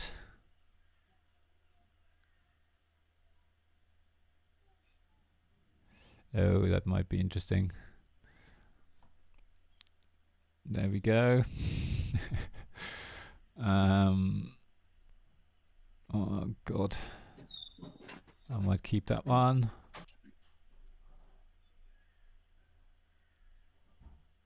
Wow. Okay, I might do that. We'll see what happens. Quite a lot of ops points, but I quite like the event. Sounds interesting anyway. Again, if anyone's watching and thinks this card is not good for playing as a headline card, then let me know. But sounds alright. It's a good one. There's at least one of them's already been played, but that's fine. Yeah, that's the other thing. You have to keep in mind what cards are played. I think in the actual game, don't you get little tokens as well to remind you what's sort of happening and things like that? Or do you have to? I mean, you can look on your bar next to your card where discard and remove, so you can see what cards have been removed from the game. Thankfully. Ah, okay.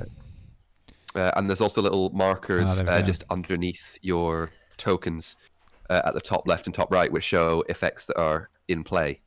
Yes, so those tell you what's happening at the moment. Yeah, okay, good point. Okay. All right, here we go. So my card goes first, Flower Power. So if we have a look at those cards. So Tom, I played the Flower Power card.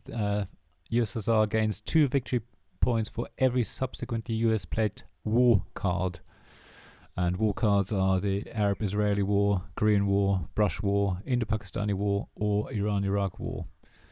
So every time you play one of those, I get 2 victory points. And then you have played the nuclear subs. So US coup attempts in battleground countries do not affect the DEFCON track for the remainder of the turn. Interesting.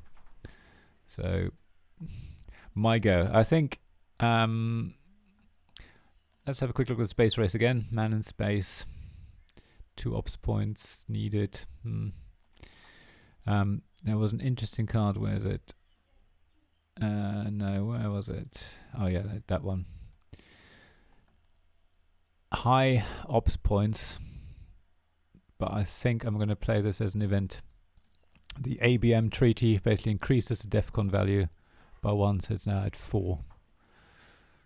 And then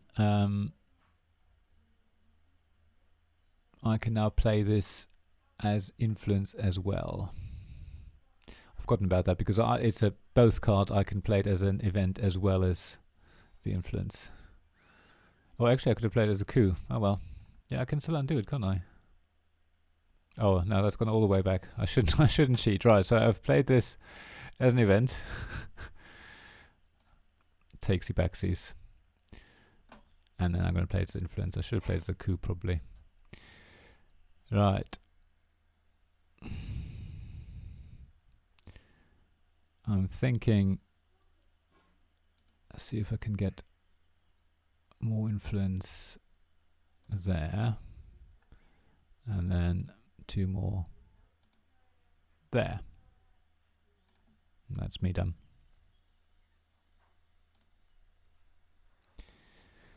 Right, Tom's go. Okie doke. I'd like to think I have a strategy, but we'll see what happens.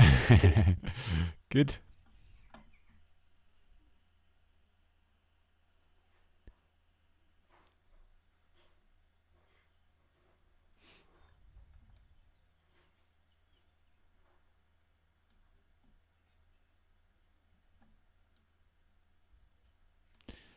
So if we look at this, That's the current situation there, which I might want to try and adjust.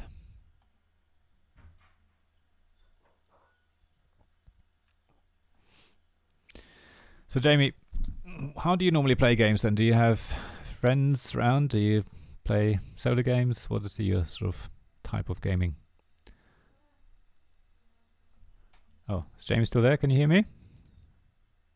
Hello, sorry. Oh, yeah, sorry. My mic was muted for a second. So, that's all right.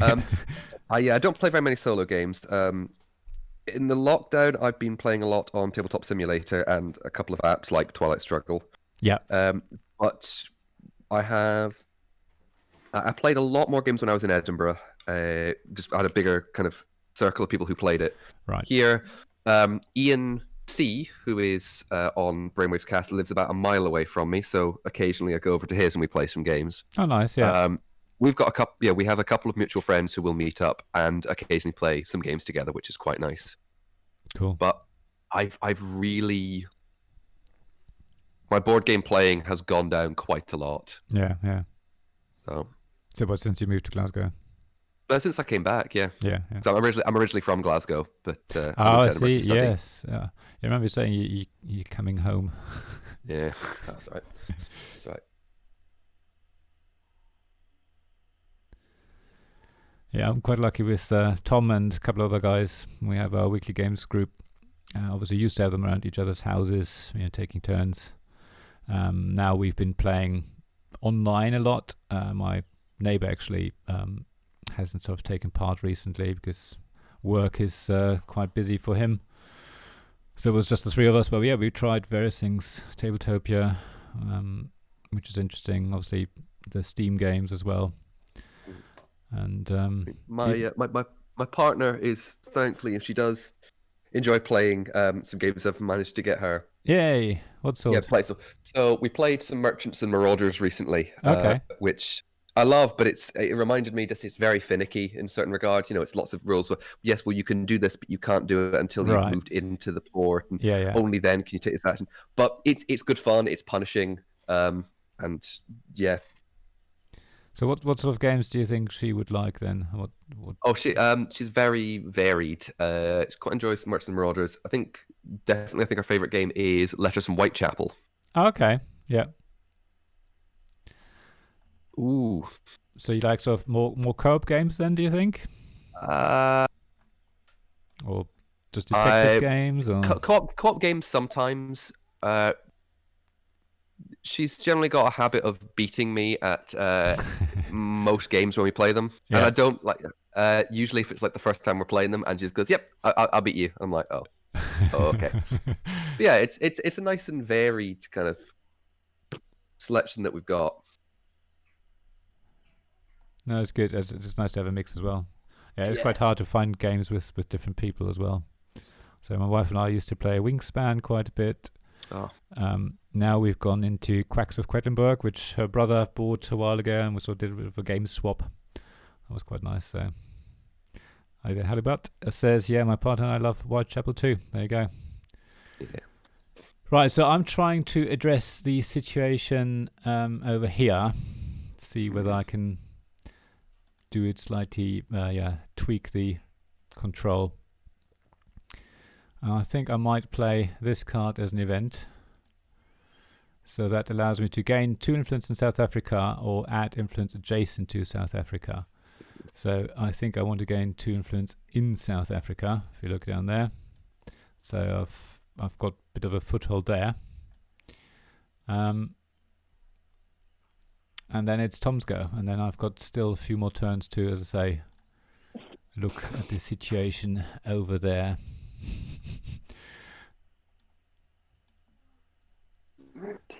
I think Middle East and Asia are areas that might be of interest to both of us. Have a look at the cards again.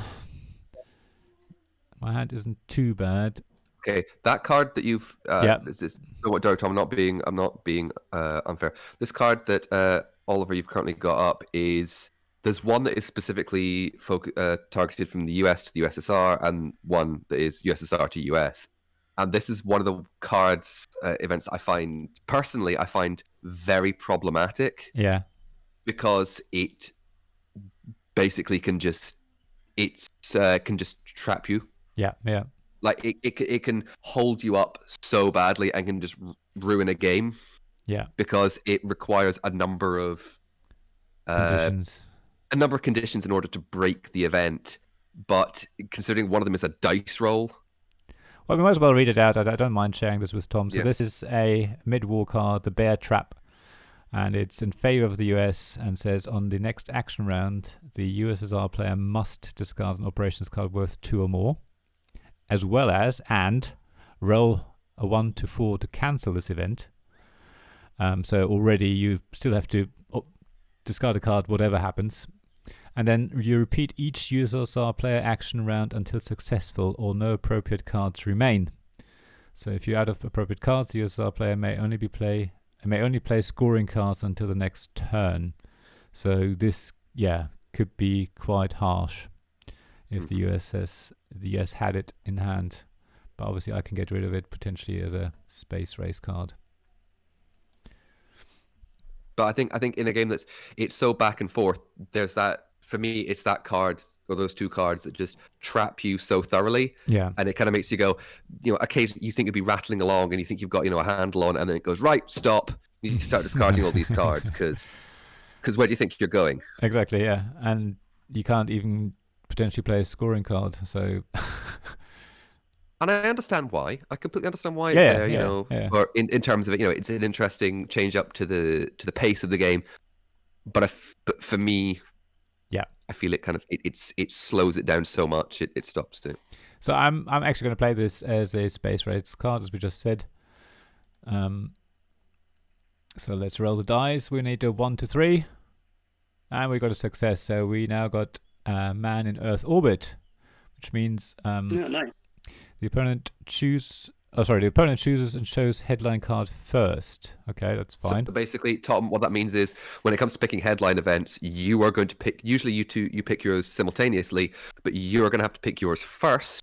Show to me, which will then be shown to Oliver, and then Oliver will get the chance to almost reply or just know what you're going to do and at the beginning of the turn. I still get the benefit of playing 2 space race cards as well. So these are cumulative until I think the US catches up and then sort of undoes some of the things that I can do. But basically I control those things. And then that's Tom's go.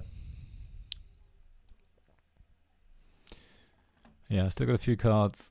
I think I might have to play this at some point. But I'm hoping to play one of these first.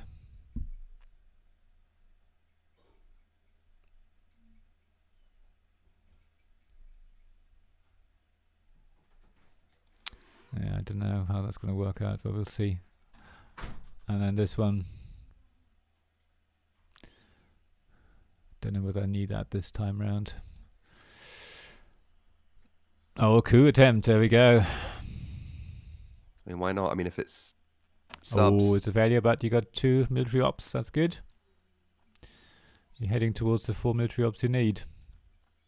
Oh, he's yeah. And I've got no military ops because I've increased the DEFCON level.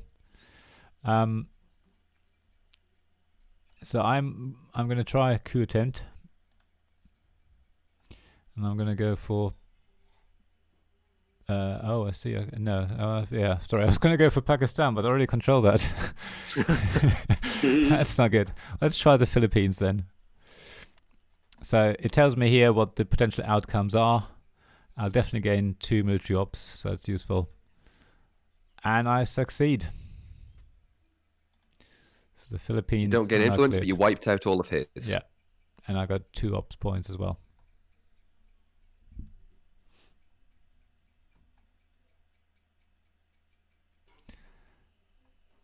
So where are we at? There we go. So we've got 7 action rounds. So you can see I've got 3 more action rounds to go. I've got 4 cards in my hand, so I should be okay trying to influence some of those outcomes. Fatal mistake of thinking that Pakistan didn't belong to me, but already does.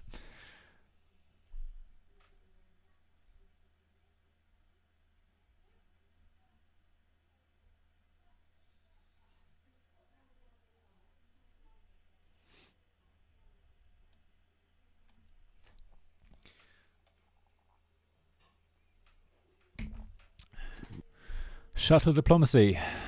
Okay. So that allows Tom to take, what is it? Play in front. Oh no, that's just played for influence, yeah. There we go. So I've got 3 more cards to play. I'd like to do another coup attempt.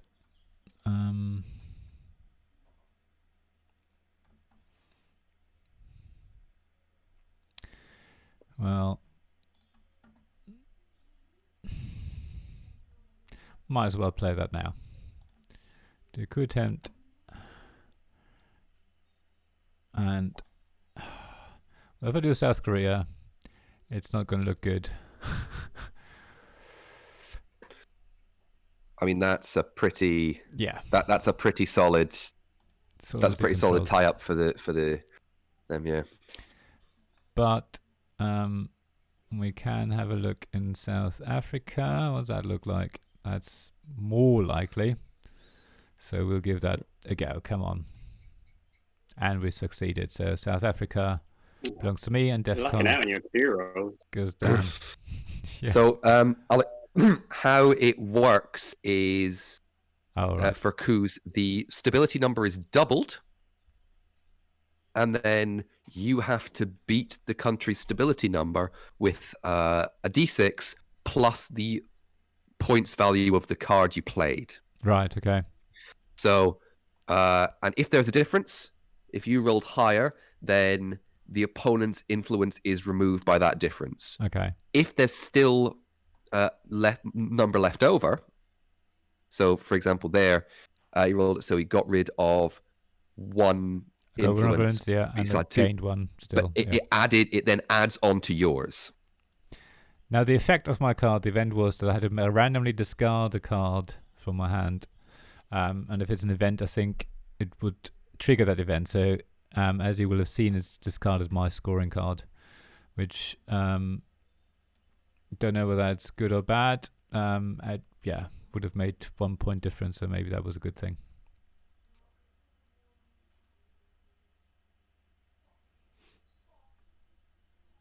So someone's moving into Central America there, by the looks of it. Nice. So what have we got here?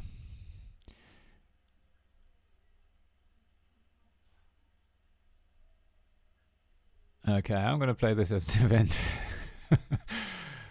Let's see what happens. So we both have to roll a die by the looks of it. It's a tie. And it's a tie. So nothing happens then, is that right? Yep, I believe nothing happens. So both players roll a die. Each adds 1 for each region they dominate or control. High rollers roll against 2 VP and may move the DEFCON marker 1 level in either direction. Do not reroll ties. So there you go. So yeah, I would have been able to potentially gain 2 VP and move the DEFCON marker. But as it is, nothing happened. Yeah. Okay. And there we go. Central America scoring. Yeah, that was going to happen. Well played. See, you can't keep your eye off the regions. Final round. I think technically I could play another space race card. No, you can't, because it's what you have doesn't meet the ops requirement. Yeah, I was going to say, but even though technically I could play 2 space race cards, my ops value doesn't meet the lunar orbit that I need. So let's have a look at this card then. It's the Truman Doctrine. Remove all USSR influence markers in 1 uncontrolled country in Europe. So I'm going to allow Tom to resolve that event first. So you can remove all my influence markers in 1 uncontrolled country in Europe. So, wow. I guess West Germany is probably quite juicy. Yeah, in Europe, anywhere in Europe, not just West or East. All the others I control. Hungary is another target potentially, or France.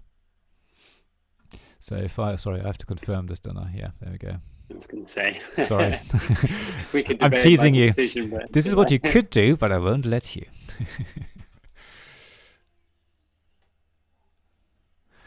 Got another chat message. Halibut says, I've only played a few times, but around when Central America starts coming into play is when I feel like I start losing what control I had. Yeah, I think it does sort of start to shift mid-war, doesn't it? Yeah. I think mid-war, just because it opens up instead of the kind of 3 main regions that everyone's been fighting in. Yeah. Because you gain basically 3 new regions, you go, oh right, all this stuff. There's new things I need to deal with, and it's very easy just to take your eye off the ball and let a player just run away with scoring. For example, Tom, how you've just kind of swept Central America. Yeah. And if that card comes out again, then it's no good to me. But I mean, and South America 0. Yeah, that's fine. But Tom loses 1 point for the DEFCON versus military ops. Mm-hmm. And then we got cards being discarded, and then we got now turn 5. DEFCON goes up. And we draw our cards. So, as we said, Tom now needs to select and show a headline phase card first, and then I can decide what I want to do. Because I've got my man in orbit. Oh wow, look at all these additional cards coming out.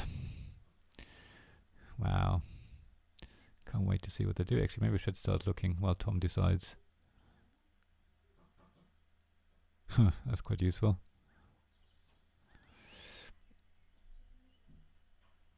Don't like that one.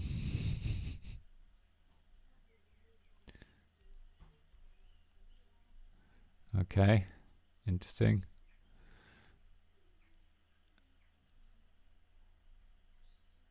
Wow, okay, that might be useful.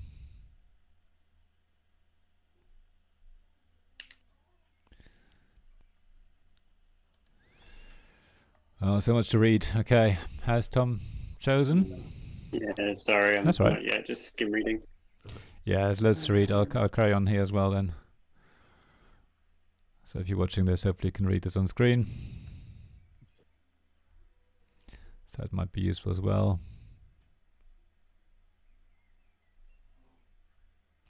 That might not be so useful.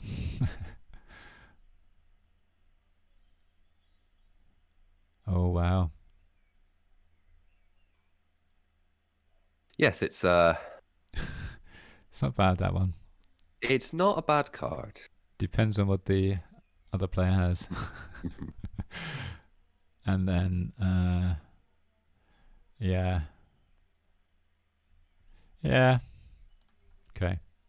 So we got the Usuri River skirmish. Let's have a look at this. If the USR has the China card, claim it face up.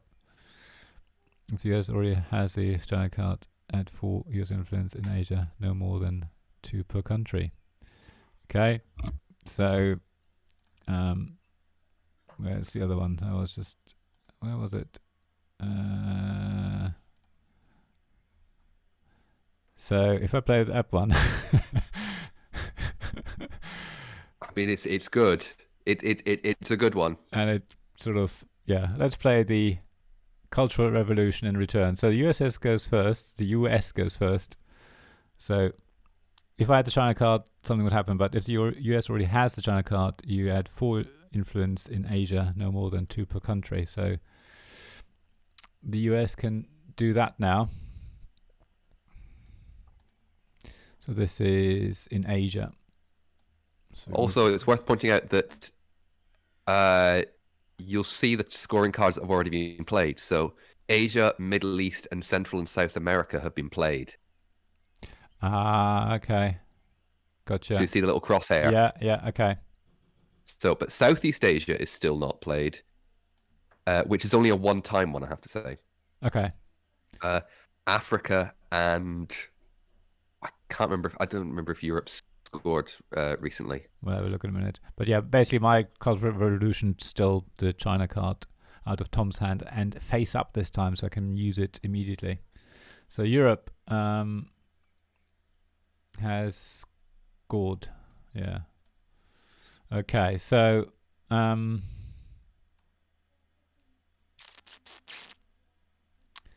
okay. So Southeast Asia seems to be the place to go, and yeah, interesting. So yeah, that's where it changes completely.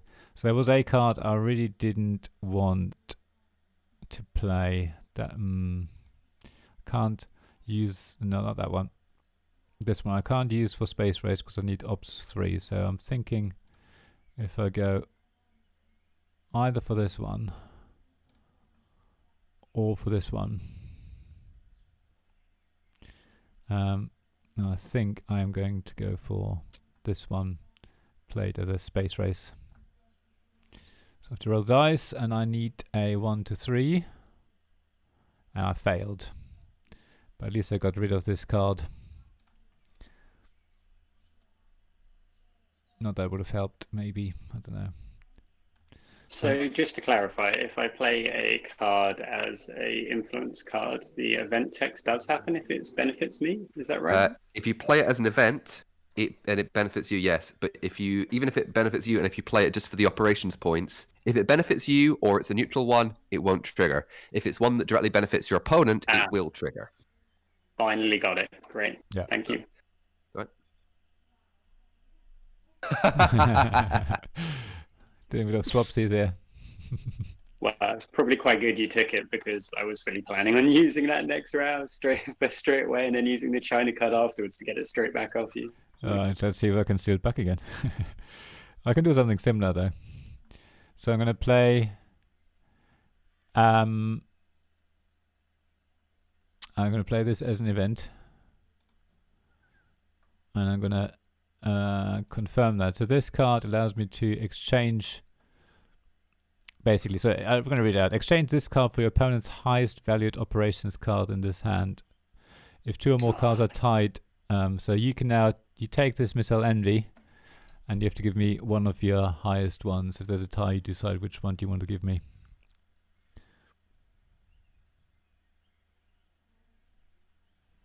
So this is where there's lots of tit for tat. It's probably going to come back at me.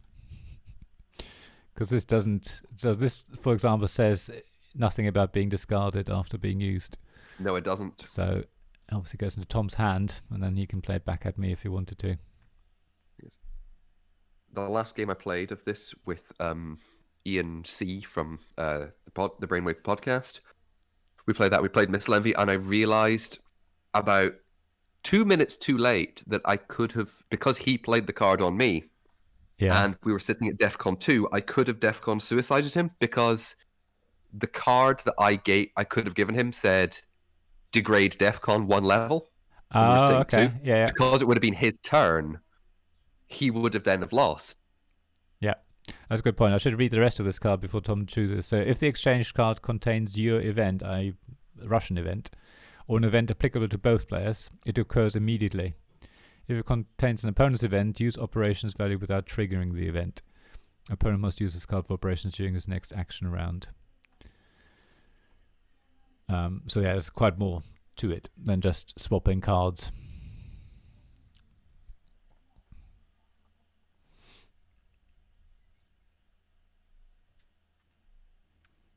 And then Tom needs to use the Missile Envy on his next action round as well, because I was going to say otherwise they get an endless loop happening, I think.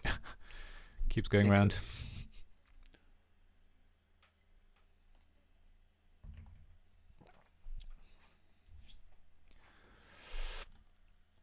So what have we got? Quagmire. So this event happens immediately.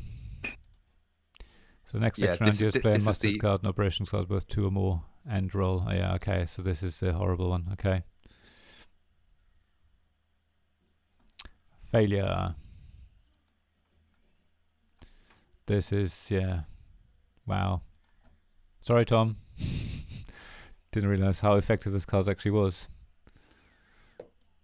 No, this is actually... Oh, wait. Is it you? No, I think it's you that's on it. Yeah, I was going to say. Yeah. Oh, Lemonek. Sorry, man. This is the. This is the opposite of the one that we saw earlier.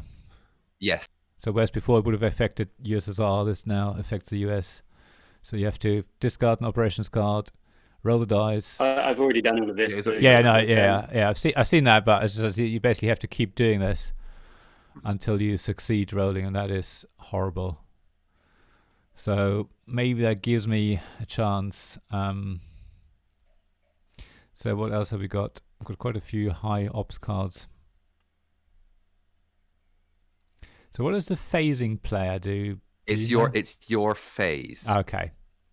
So if we have a look at DEFCON as 4 and our ops are both at 0.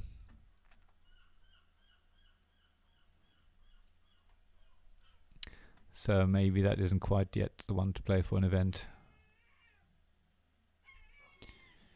I might play this for the event then to give me even more ops values. So that basically this card I've just played increases my ops value by 1 up to a maximum of 4. Nice. Now this is harsh, as you say.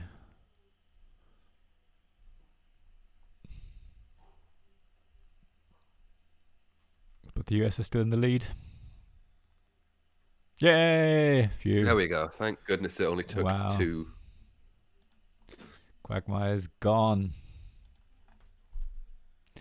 Okay. So,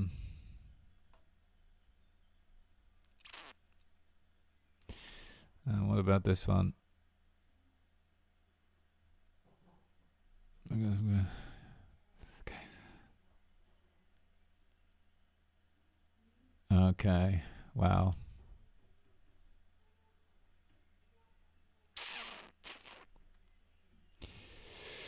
I need influencer as well.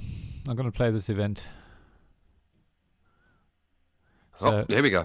DEFCON is 2. And on top of that, now, here we go. Any further coup attempts by your opponent this turn, i.e. the US in this case, anywhere on the board will result in global thermonuclear war. Your opponent will lose the game. This event may be cancelled at any time if the USSR player removes 2 influence from Cuba, or the US player removes 2 influence from either West Germany or Turkey. So this is, again, quite harsh.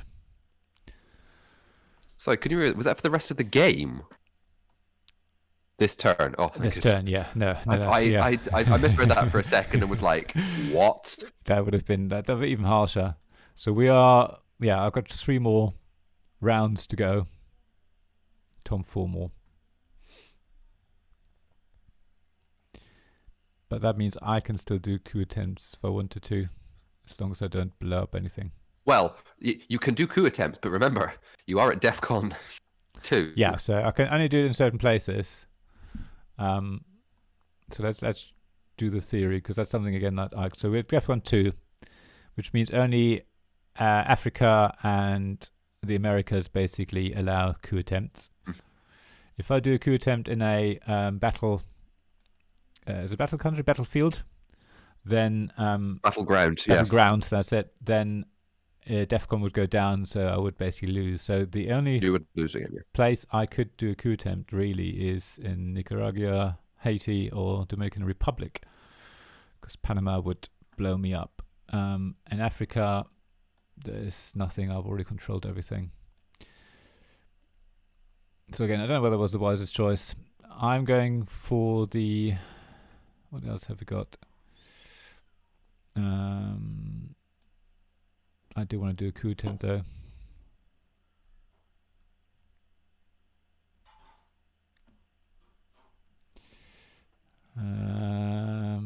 Don't know whether this is actually benefiting me. I'm going to go for a coup attempt. I'm starting to lose now what I should be or shouldn't be doing.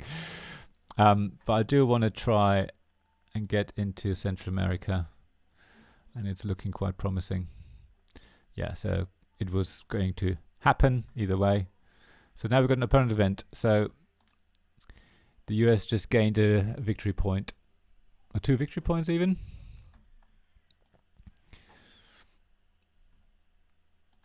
So what was it? Is it discard? Game log. Got the game log as well. See. Yeah. And as that's quite a low stability country. Yeah, it was easy to switch it around. Mm-hmm. So I've got my military ops done for sure. So he's placing. Oh, we're off screen now. He's placing influence in Southeast Asia. By the looks of it, I should focus on that. Really, I've completely ignored that.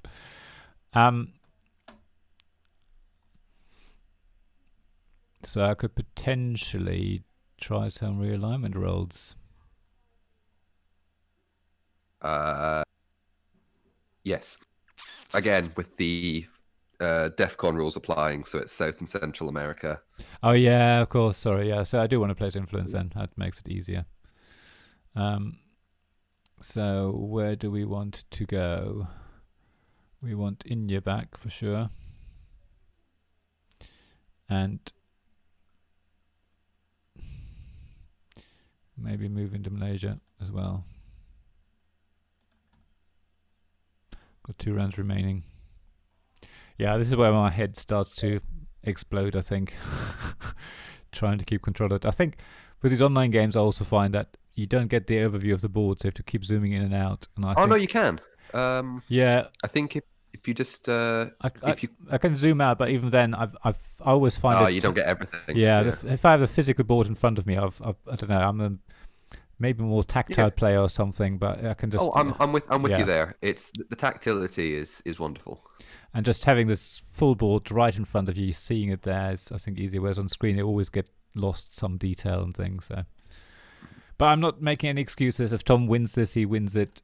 Well, by playing good cards. There we go. Another 5 points there, heading towards victory. So which one was that you played? Southeast Asia, of course. Scoring. Yeah. Yep. It doesn't mean I should lose the ball in Southeast Asia, though. So I might place. Well, Southeast Asia scoring is one-time only scoring. Oh, okay. So I can take my eye off it now. The game. Yes, but can you go up to Europe for a second? Sorry, because I'm still on your stream. Okay, so the only scoring that hasn't been done is Africa right now. Yeah. And I don't know when the cards are next going to be reshuffled. Okay. So Africa, I'm in charge there. That's fine. I don't mind that. Europe, I'm quite happy as well. I think Central America, I need to focus on next. So these are the 2 cards I've got left. I don't think I want to do that at the moment. And this one, so this one I can compare the players' military operation tracks, and if I have more, or if one of the players, if I have more military operations, I score 1 VP. Now that doesn't seem much, so I'm going to place influence. And I can now start placing influence in Haiti. And then maybe take over Honduras as well. And work my way up to Mexico potentially. So I'm not controlling the battlegrounds there. Tom still has Cuba and Panama. But at least I'm starting to get a foothold in Central America as well.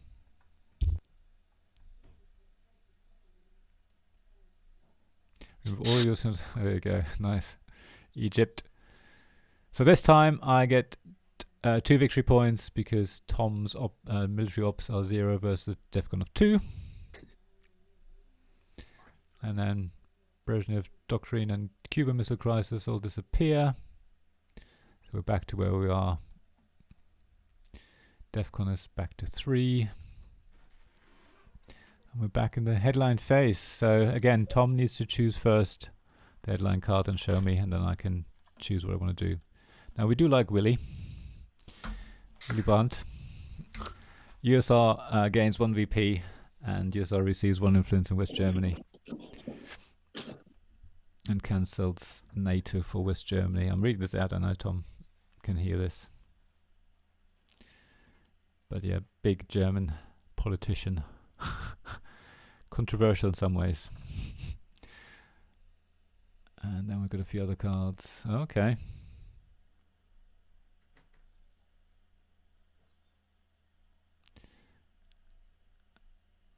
Okay. That might be worth it. But we'll see what Tom plays. And then we've got this to look forward to as well, which might be useful.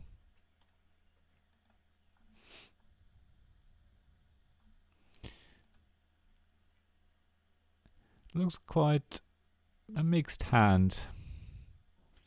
A couple of good cards.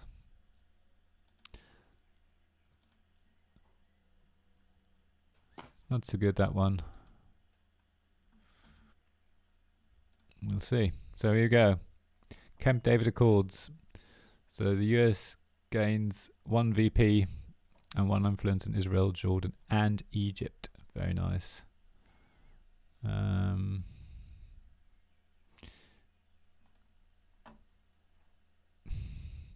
going to play this, the Brush War. So mine goes first.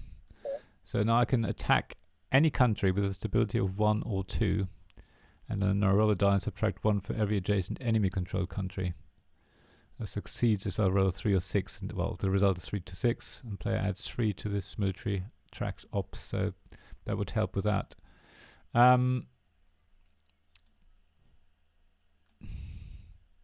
So literally any. So if I chose that, does it tell me what would happen? Yeah, so chance to fail 66%. Doesn't look good. Cuba will look even worse. So Dominican Republic looks a lot better. So we'll go for that one. And I succeed. And I get a victory point. And then Camp David happens as well. So let's go back to Camp David. Okay, the Arab-Israeli war is no longer possible. Okay. Right. I might as well get this out of my hand now, because it'll give me some points. I'm playing the African scoring card for 5 victory points. But what am I going to do after that? So I think I'm going to carry on focusing on Central America, maybe even the Middle East.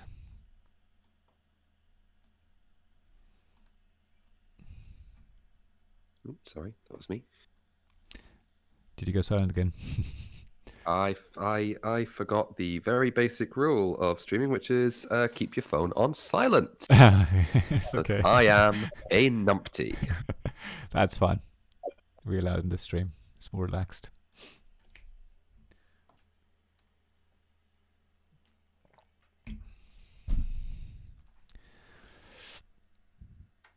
Yeah, this is getting very brain burning now.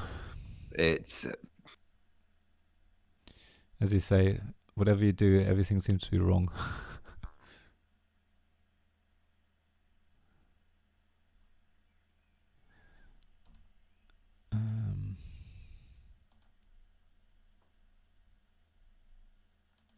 Don't need any of those. Okay, well in that case I can play maybe that next as a influence. So Tom's playing Puppet Governments. Yes, that was going to happen. Central America has taken over. There's a fight happening. So I'm going to play this for influence. Going to add 1 influence there. And 1 influence. Oh no, because I need 2 because it's already controlled.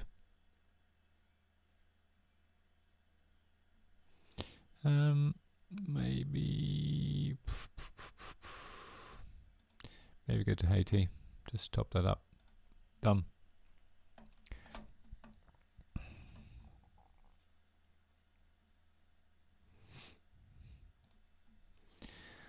Let's have a quick look who's in the chat.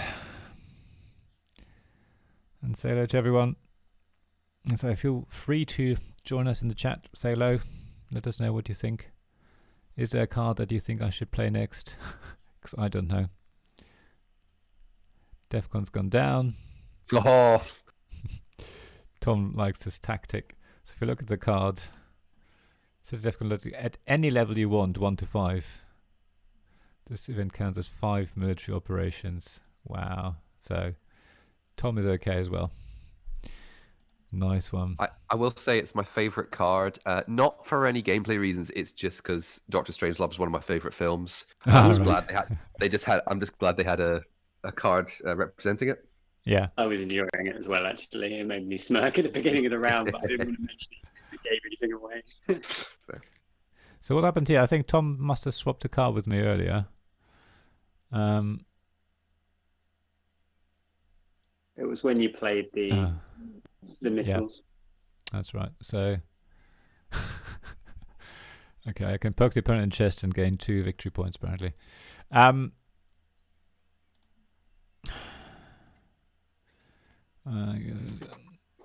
Right. I think I'm going to play this for the event. So, I gained an influence in West Germany.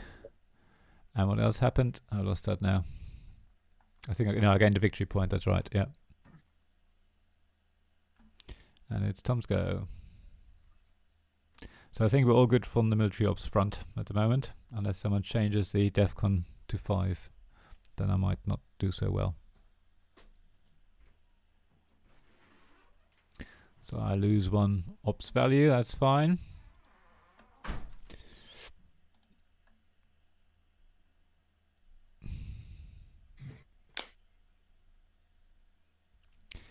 I'm going to place this for influence as well. So I can place 1 here. I can place another 1 there to control that. And then I'm done. So Central America is turning red. Asia's red, Africa's red. We're looking alright. Russia is taking over the world. Not getting VPs, but taking over the world.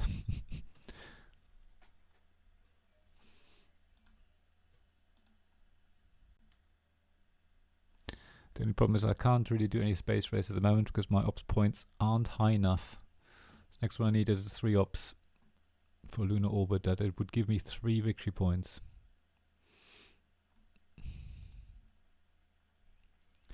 We'll have to wait till next turn. Muslim Revolution.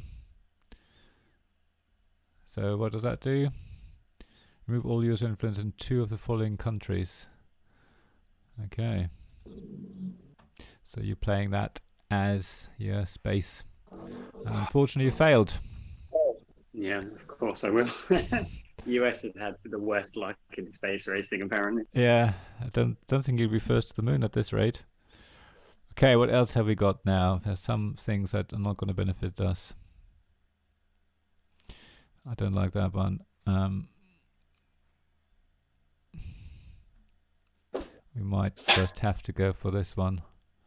So we resolve the event first, which allows you to place an influence on all these 3 countries in Central America, North America, South America. And I can play an influence. And I want to go up to Mexico. I'm done. So Central America is looking like this at the moment, catching up for me. South America is neutral, points-wise. Oh, so all the scoring cards have been played right now, so... Yeah, it's nothing's going to happen, yeah. But it's just still nice to see whether you're making progress or not. And how are you feeling, Tom? Yeah, I don't really know, to be honest. It's quite unusual. It seems it swung quite up and down for both of us during the game, but I don't really have an idea as to how I'm doing, if that makes sense. Yeah. Probably. It makes sense when you've got scoring cards, because you think, oh yeah, I'm working towards something, but other than that, I don't, at the moment, don't really feel like I'm a bit in the dark as to whether I'm winning or losing. Yeah, I think you've got. I think the Middle East, you're doing quite well. It's nicely sewn up, holding kind of that the wall, as it were, in Europe. Kind of West Germany is nicely sewed up, as is Italy. The other ones are so back and forth. Yeah. You know, I can't, because I don't. You know, I don't know the cards that you have. I'm not going to be like, tell me what you've got. Yeah. So it's, I mean, Asia, you know, it looks kind of nicely sewed up. So I guess it's that firefighting and just do what you like. Yeah. Yeah, I found that first couple of turns as well without scoring cards. Yeah, you're just sort of fumbling And it's only when Tom clearly, obviously, was deploying stuff in Asia. So, well, maybe he has that card, so I have to work towards that. But yeah, without it, it is very. You don't know what you're doing really. You're just adding bits in, hoping that maybe it'll help you in the future. It was playing the game against ENC, and I think that he added like so much stuff to Asia, so much stuff. I was like, right, okay, it's gonna be great. I'll be fine. Yeah. You know, I think you've got the Asia scoring card, Jamie. You know, I'm gonna really fortify Asia. And at the end of the turn, he was like, "Where's the Asia scoring card?" And I went, "It's already been played, mate. Look at it." And he was like, "Oh, that's some great bluffing." And I was like, "Yeah, sure, I bluffed you there. Yes." So I'm going to play this card, which allows the US to add 2 influence in Central America and or South America. I'm going to let Tom resolve that event first, and then I'm going to place influence after.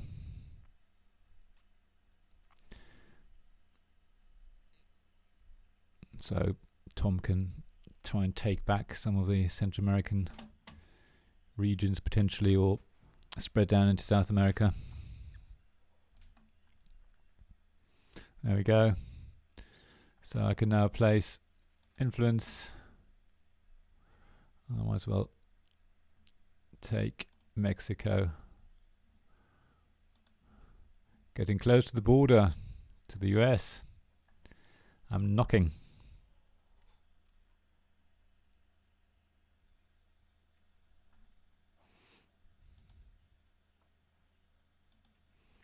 So Jamie, do you find that this game gets to a point where it sort of is almost stalemate, and you're making very little progress and sort of taking stuff, and it's getting taken back again?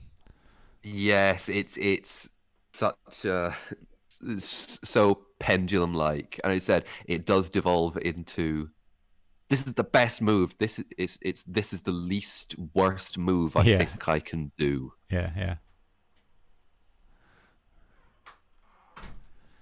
Choose the better out of 2 evils.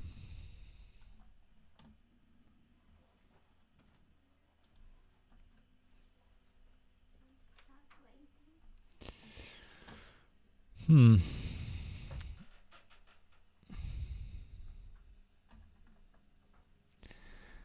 the second time we're playing with the timer as well. We played Scythe on Steam on Games Night with a timer for the first time. When I first saw it, I thought, oh, this is just like a timer per turn. But no, it was a timer for the whole game, and it was 45 minutes each, which was enough in the end. But you do sometimes think, oh gosh, time is ticking away very quickly. And you do look at our time now, even though we start with 3 hours each, it does feel like, oh gosh, have we got enough time left? So, going to play the Voice of America, which allows Tom to remove 4 of my influence from non-European countries, but no more than 2 each. And then I get technically 2 ops, but -1 because of the red scare. So Tom, you can now destabilize me in non-European countries.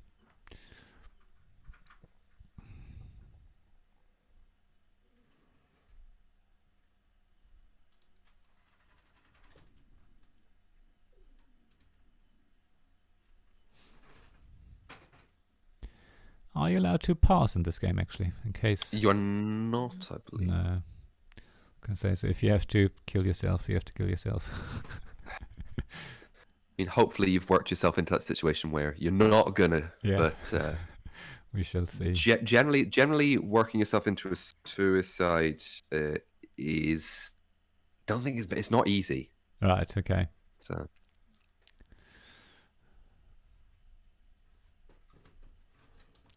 I like that we've been in DEFCON 2 most of the game. Gotta keep that constant fear on edge for everyone. It's like the real Cold War.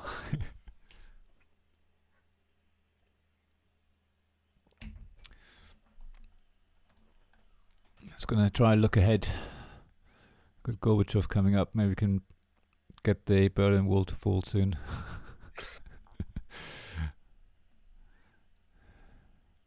So we've got Nixon first, then Carter, then Reagan,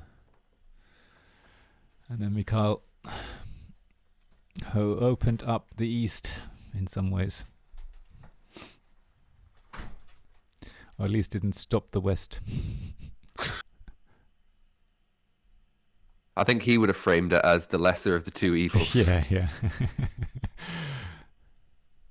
So are they all playing this game then? Is that how it works? How government works? Nice. OPEC. So that gives me 2 victory points. And we don't lose any. So that card gets discarded. I'm getting 9 cards in hands. Defcon goes up. You know the drill by now. We're reshuffling. So we might have some scoring cards in hand, and Tom needs to show me his headline card first. In the meantime, I'm going to have a quick look if I see anything maybe new.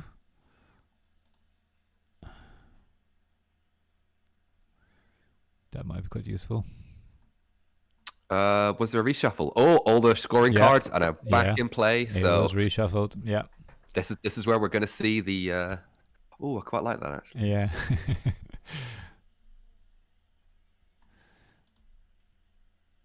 So this is interesting for me.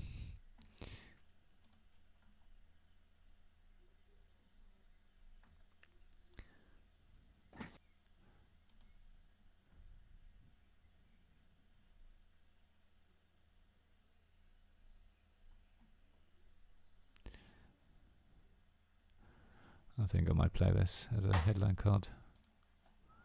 I should count out, but we'll see what happens.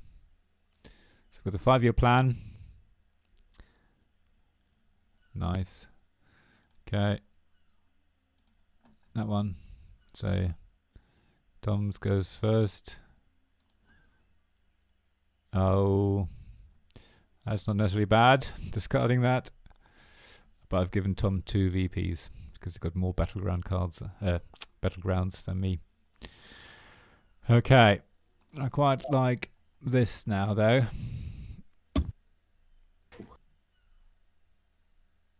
What have we got here? So I can place 2 influence in South or Central America, and I might try and take Cuba. Is it 2? Oh, I see. That includes the So if you're placing, it basically counts as 2 ops. I see. Is that right? No. Should I be able to place another one? Did you make a free coup attempt? Oh, okay. In one of these regions. Okay. So. Then you have to click on them. Okay. Well, we'll do a coup attempt. No. Yeah. Oh, I've clicked it now. Let's do a coup attempt. See what happens. Can we take some back? Yeah, okay. Remove 2 influence. Defcon's down to 2. Lovely. Oh, scandal. But that doesn't count very as favorable for you. Doesn't count as military ops for me though, by the looks of it. So no, because it's free. Yeah, so it might have backfired. We'll see.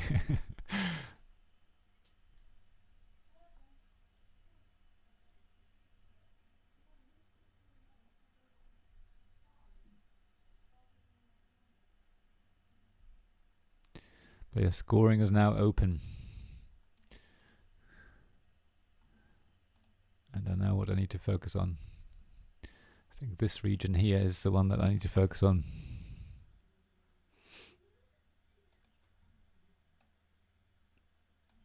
At the moment, anyway. As it keeps changing. It's good that I do enjoy it so far. It's the sort of game as I could see playing quite a bit. It's just finding the player count. It's finding the player count. It's finding the time. Because it's been, was that 2.5 hours? 2.5 hours, yes. Yep. I mean, this is pretty much, I'm par for the course. Is that okay? It's also that game, well, I think for me anyway, didn't say I was any good at it. But it's also that game where I wouldn't, apart from the first time I played it, I wouldn't go, oh, that game was great, let's play it again. It's when we need to sit back and go, wow. That it benefits from the post-game analysis of going, well, when you had this card and I Oh, when you took that country from me, I can't believe you coup Iran. How dare you coup Iran? Well, this is recorded, so we can go back and do a replay at some point in the future and see where we went wrong. Nah. Maybe someone can, once it's on YouTube, someone can watch it and do an analysis step by step in the comments. You'll see Jamie is wrong here because he suggested this time. And everyone knows that's not when you do it. It's the wrong opening. It's a bit like chess, I guess, is it? Where you have certain openings and certain things you place. Well, what happened there then? So, grain sales to Soviets. Randomly choose one card from USSR, play it or return it. If Soviet players, no cards or returned. I lucked out, basically. Yeah. Remove 4 yourself. Landing the Voice of America was possibly game-changing. So you know I can decide.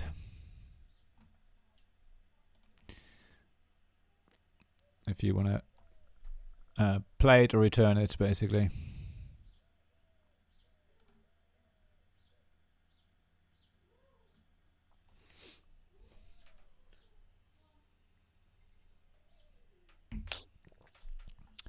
There we go. Right.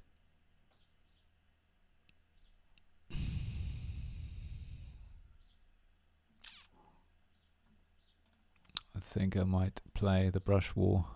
See if I can change something here in Asia.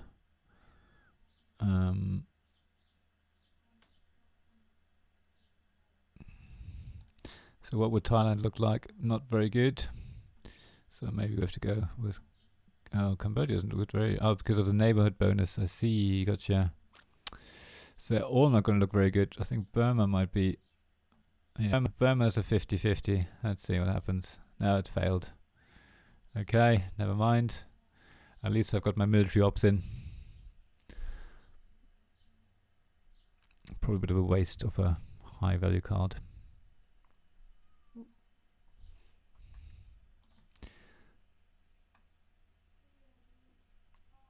I might leave that till later.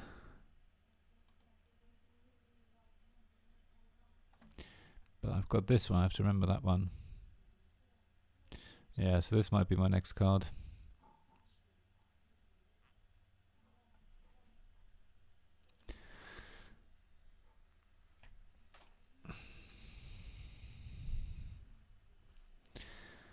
So while Tom's thinking, Jamie, how do you guys record your podcast then normally? Or are you each at your own home then and record it remotely? So, yeah, we're each at our own home.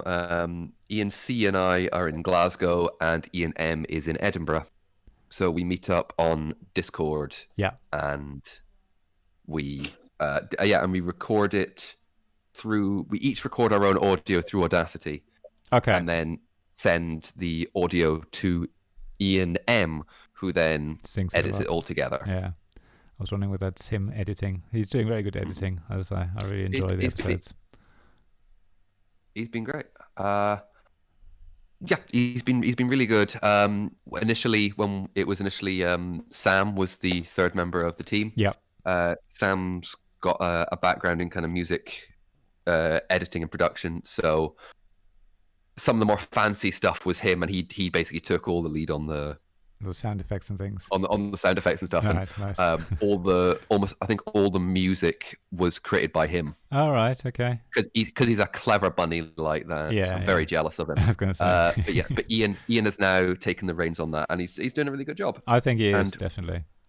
Over the fortnight, over the time kind of between recordings, we're firing up new stories that we can find and then going, should we include that? We'll stick it in a news document, and then basically about 5 minutes before we start recording, we go through it and go, right, who's doing what? Are we cutting this bit out or this bit out? Or right, yeah. So nice. No, as I say, you're doing a good job. Definitely, it's definitely worth listening to. Brainwaves. Right, I'm going to play the China card for influence. So I'm going to try and see if I can take over some of this region here in Asia. I think that's looking better. Trying to take control of Asia. and Southeast Asia as well. You know, as I say, I always enjoy the sound effects and the sort of thematic idea of the setting and where you are, and that makes the podcast very special and different.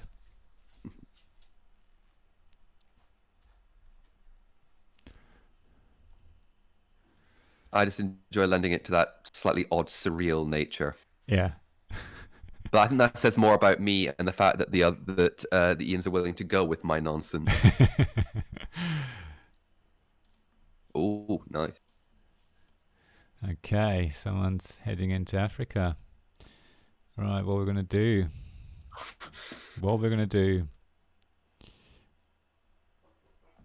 I'm going to play this for an event which allows me to place influence in Central America. So this is a total of 3 influence and no more than 2 per country. I'm going to place 1 influence there, 1 influence there, and then I think I'm going to place 1 influence there. So Central America is swinging the other way. Oh, we need to start looking at South Africa, at Africa as well. So far it's looking okay for me. That might change soon, depending what Tom's doing.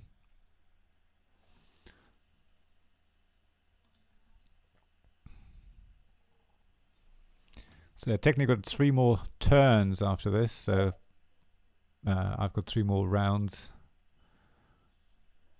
We'll see how we get on.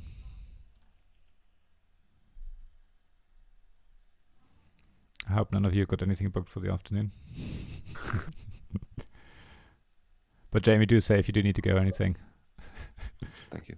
It's supposed to be fun. I might need to head either at the surely either at the end of this turn or the kind of beginning. That's beginning / middle of next turn. Okay.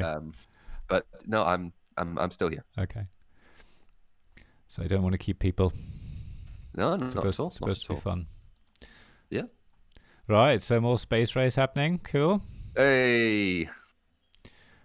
Now I think it's time to play Missile Envy again as an event, forcing Tom to give me his highest card, or one of his highest cards, just for fun, at the worst time possible, probably.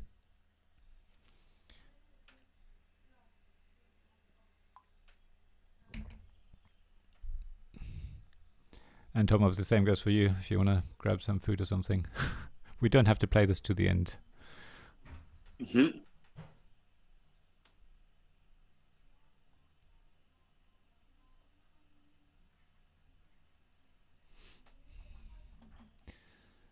So the space race is getting closer now. I have to keep an eye on that.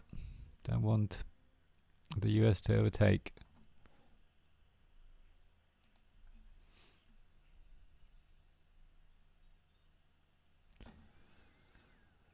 So Tom was obviously choosing which card to swap.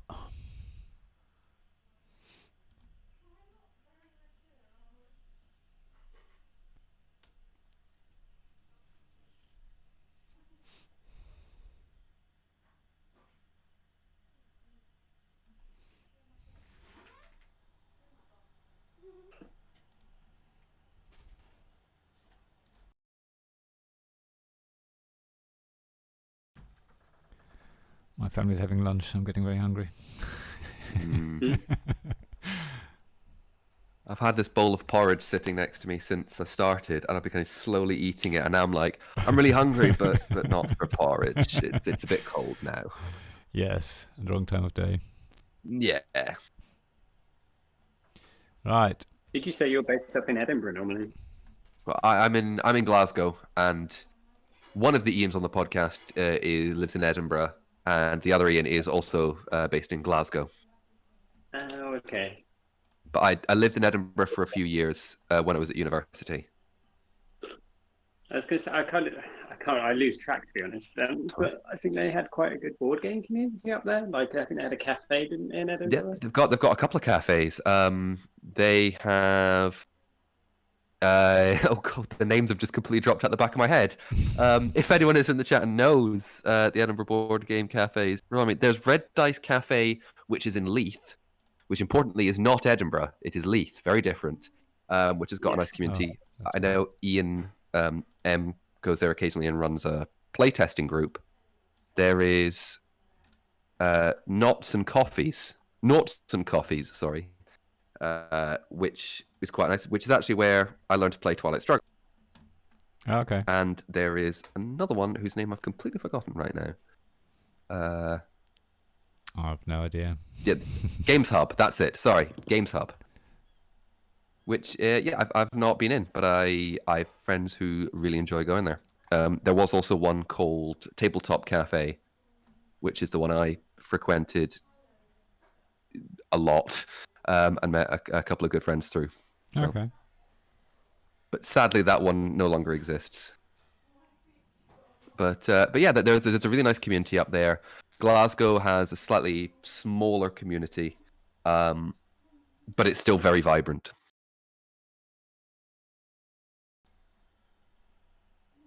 There's one just around the corner from me, which is quite nice. So when the lockdown eases, I might have a jaunt over and play some games with some friends. Nice. Yeah, I was going to say, is that the first thing you're planning once we're allowed to go out again, go to Games Cafe and play games with friends? No, I think the first thing I'm going to do, I'll be honest, is go to the pub with some friends. Yeah, that's true, actually. Or just go out, because I've only been out once in the last 8 or 9 weeks. Wow, literally out of the house. Okay, like properly been out, right. Because I'm considered a high risk category due to some medical stuff. Yeah, I was told to isolate for about 12 weeks, so that'll take me up to the middle of June.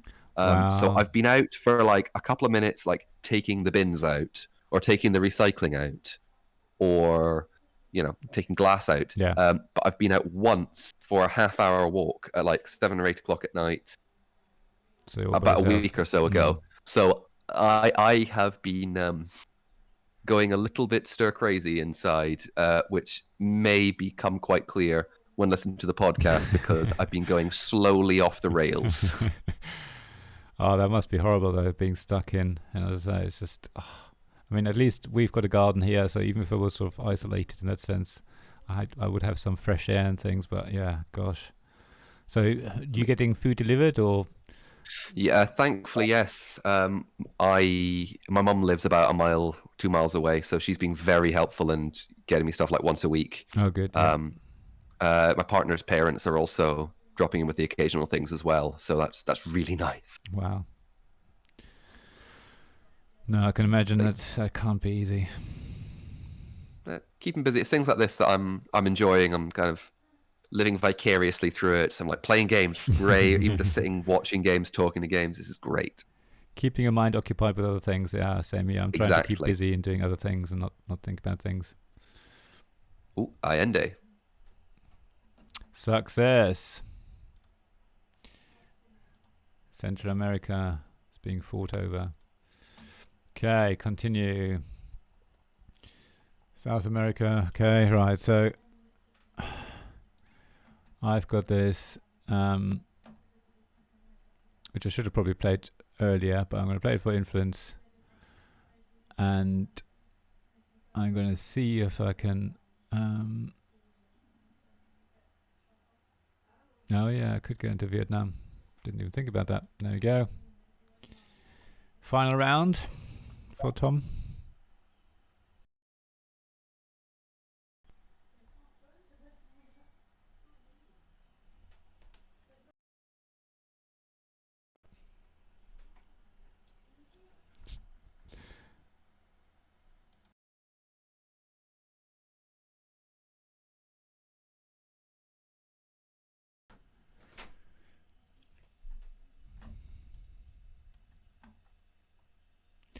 At least I can now say I've played Twilight Struggle. Take that off my list.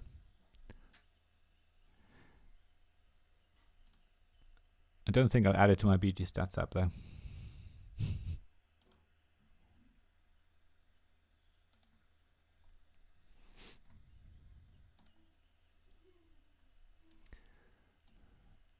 Lone Gunman, okay.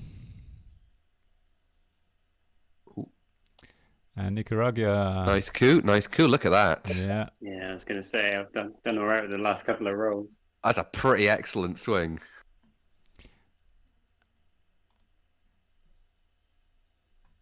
So I can now. I think that rapid swing of luck with, obviously it being entirely on one dice, that I know a couple of my friends it's put them off the game because it can be so just random at points. Yeah.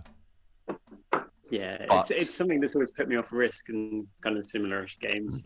And dice mechanics are great, and I think they need a little bit of randomness, but too much, and it stresses me out. I think I've got the victory. Have you still got a scoring card in your hand, Tom? Because we used to play quite a lot of Small World, didn't we, Ollie? Yeah, we did. Can you guys still hear me? Hang on. I think I'm breaking off. Let me just disconnect and reconnect. I had that before. Let's send a message to the chat to make him aware he may not be heard. Sorry, can you guys hear me now? Yes, we can hear you. Yeah, sorry. Perfect. As I said earlier, before we started the stream, Discord seems to sometimes cut out. Yeah, so Tom, it looks... It seems to be a kind of a set mark, maybe like a couple of hours in. Hang on, I don't want video. I want to share screen with Ian. But yeah, Tom, I think you have lost the game because you still got a scoring card in hand. Well, it says so, but it normally gives you a warning saying you have to play it. So I think I have the opportunity to play it still. Because I now get the option to have a USR victory, and I can commit to that. So, Yeah. So it doesn't look okay. like... In which case, no. Let me The just... game didn't tell me that. Shall I undo? It's not gonna sadly make a choice because Tom, because you played that last card. Okay. It then says, yeah, the card has already been played, so it's still in hand. So we can't undo this now further. I can undo my choice, but I can't undo any further. Yeah, that's unusual because on the previous turns it's given me like a warning saying, yeah, you have to play a that scoring now. card in hand. If you don't use it, it's all going to go south. But that didn't come up this time. How odd. Yeah, I did find that very unusual. Well, I think Tom is the moral victor because you were in the lead pretty much for the last two turns. Yeah, it doesn't seem to allow me to undo further back. I can undo my last action, but I can't undo backwards to you by looks of it. So no, that's fine. Unfortunately, I have to. An oversight on the... There we go. We've Russia has won! Yay! So I'm going to end the game here. And I'm actually going to switch to my hold screen, which I think has actually spelled the name wrong, so maybe I won't go there. Yeah, so I think it's probably a good time to finish now. Nearly 3 hours. So, what do you guys think then? What did you think, Tom, about Twilight Struggle so far? I probably want to play it again. I think it definitely makes a lot more sense now. In terms of like how the cards and the mechanics, and it's very simple, really. Yeah. But at the same time, it's one of those games. Once you grasp the basic concepts, it's quite easy to learn. Invariably, being any good at it is incredibly hard. I think maybe. Yeah. No, I would agree. I don't feel like I've got any. Go on. I don't feel like I've got any control over the circumstances. It just felt very much like, oh, I'm doing really well in this country, and then suddenly, 2 cards later, I've got wiped out virtually and have no presence there. Yeah. No, same here. I think it's as I said at the beginning. It's once you get used to the cards and what they do, the events on it, that helps. But even then, you have to work out. Yeah, I don't know whether there is much of a strategy either. As I say, it helps if you have the scoring cards to guide you roughly what you want to focus on. But then it also becomes a bit of a sort of bluffing game. You want to maybe change your influence in an area that maybe you're not scoring just to attract the other player, and then with one false swoop maybe take over another region. I don't know. But yeah, it will take probably a long time to play well. So yeah, Jamie, thanks very much. Sorry, go on, Tom. Yeah, I just think it's similar kind of ways to June almost, really, even though we've not had too much chance to play that a lot. The decks are relatively small, and you do kind of know what cards people are likely to have to some extent. Yeah. So I think the more you play it, the more the meta develops, and you're kind of second guessing what people have. And I think it's going to be the same with Twilight Struggle. Is you kind of a lot of the cards I saw had cycled through already, so you're kind of betting on what cards your opponent has for scoring and where they might play and where they might move their forces to and stuff like that. Yeah. So. Yeah, there's it's got such a it's such a reputation, and it's got such like a tournament scene that you can find masses of literature on this is how you play and these are the moves that you should be making. If you don't make this, you're a numpty. And I'm like, well, you know what? If you want to play that at tournament level, go ahead. Exactly. I'm happy just to play it and have some fun. I was going to say, this is about exploring the game as well, isn't it? It's not exactly if you literally just want to play it at sort of chess master level, if you like, then read the standard openings and where you best position yourself and what responds to what card and whatever. But I think a lot of these games we play them because we want to explore that. We want to learn it for ourselves. We don't want to just learn it off by heart and then just follow the standard opening and off we go. So no, I really enjoyed it. I think especially with gone. I was going to say, I think especially with games like that, where the kind of the meta element of it becomes so complicated, I think you have to play with the people that you're playing with, because trying to second guess me, for example, would be pointless because I literally have no idea what I'm doing. So, anything I may play at any given point might not necessarily be the most efficient thing to do. So trying to second guess based on someone having the perfect game already sorted out doesn't really exist. So like you say, I think games like this, the more you play it, the more you get out of it. And playing different people, you'll always have to change your strategies, which probably makes it quite interesting as well. Yeah, it's also that that moment of that you have a scoring card, but that your opponent is entrenched so deeply in that region, and you just have to minimize that impact. It's that really kind of hard.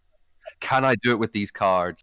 Is it going to be all right? Can I mitigate some of the worst of the damage? And that's I feel really good when it works out, and when it doesn't, you're like, I am so stupid. Yeah, it's true. Well, it was like Southeast Asia was like that for me. It was kind of, I think I hit a couple of cards that meant I could suddenly use the China card, and then I mean, obviously it didn't work out quite as well as I hoped because Holly stole it, but then at least meant I could use it, or steal it off him, then steal it right back and get like a bunch of extra stuff in there and the kind of headline I played. So suddenly Southeast Asia swung in my favor massively. Yeah. No, definitely. Which is, it's exciting when that happens, which is why I do enjoy kind of games with a card element to it. Do add just enough, chance to it to keep it kind of a bit on your edge of your seats. Yeah. No, definitely. There's lots of moving parts in this game, but it's definitely something I want to play again. Just as we said, finding that evening when there's only two of you who have a few hours to play this game. So we'll see how that goes. Well, I think we probably should wrap this up at this stage. Thanks again to Tom for joining me yet again for another stream, and we'll probably see you again next week. Tom, you're going to be around on Monday? Yeah, I should be, I think. Yeah. We have to decide what we're going to play. That's right. And thanks very much to Jamie. Really appreciate your little, guidance on this and support and commentary. Couldn't have done it without you. Thank you very much for having me. And as I say, everyone, please listen to the Brainwaves podcast. You'll hear more about Jamie and the two Ians. Well, one Ian will be in this one specific episode, but check the other episodes out. There's always great information in there and lots of industry news when it's happening, especially at this time where lots of things are happening. So if you guys just maybe want to say goodbye, and then we'll call it a day. So thanks very much, and we'll see you soon. Bye. Bye now. Bye-bye.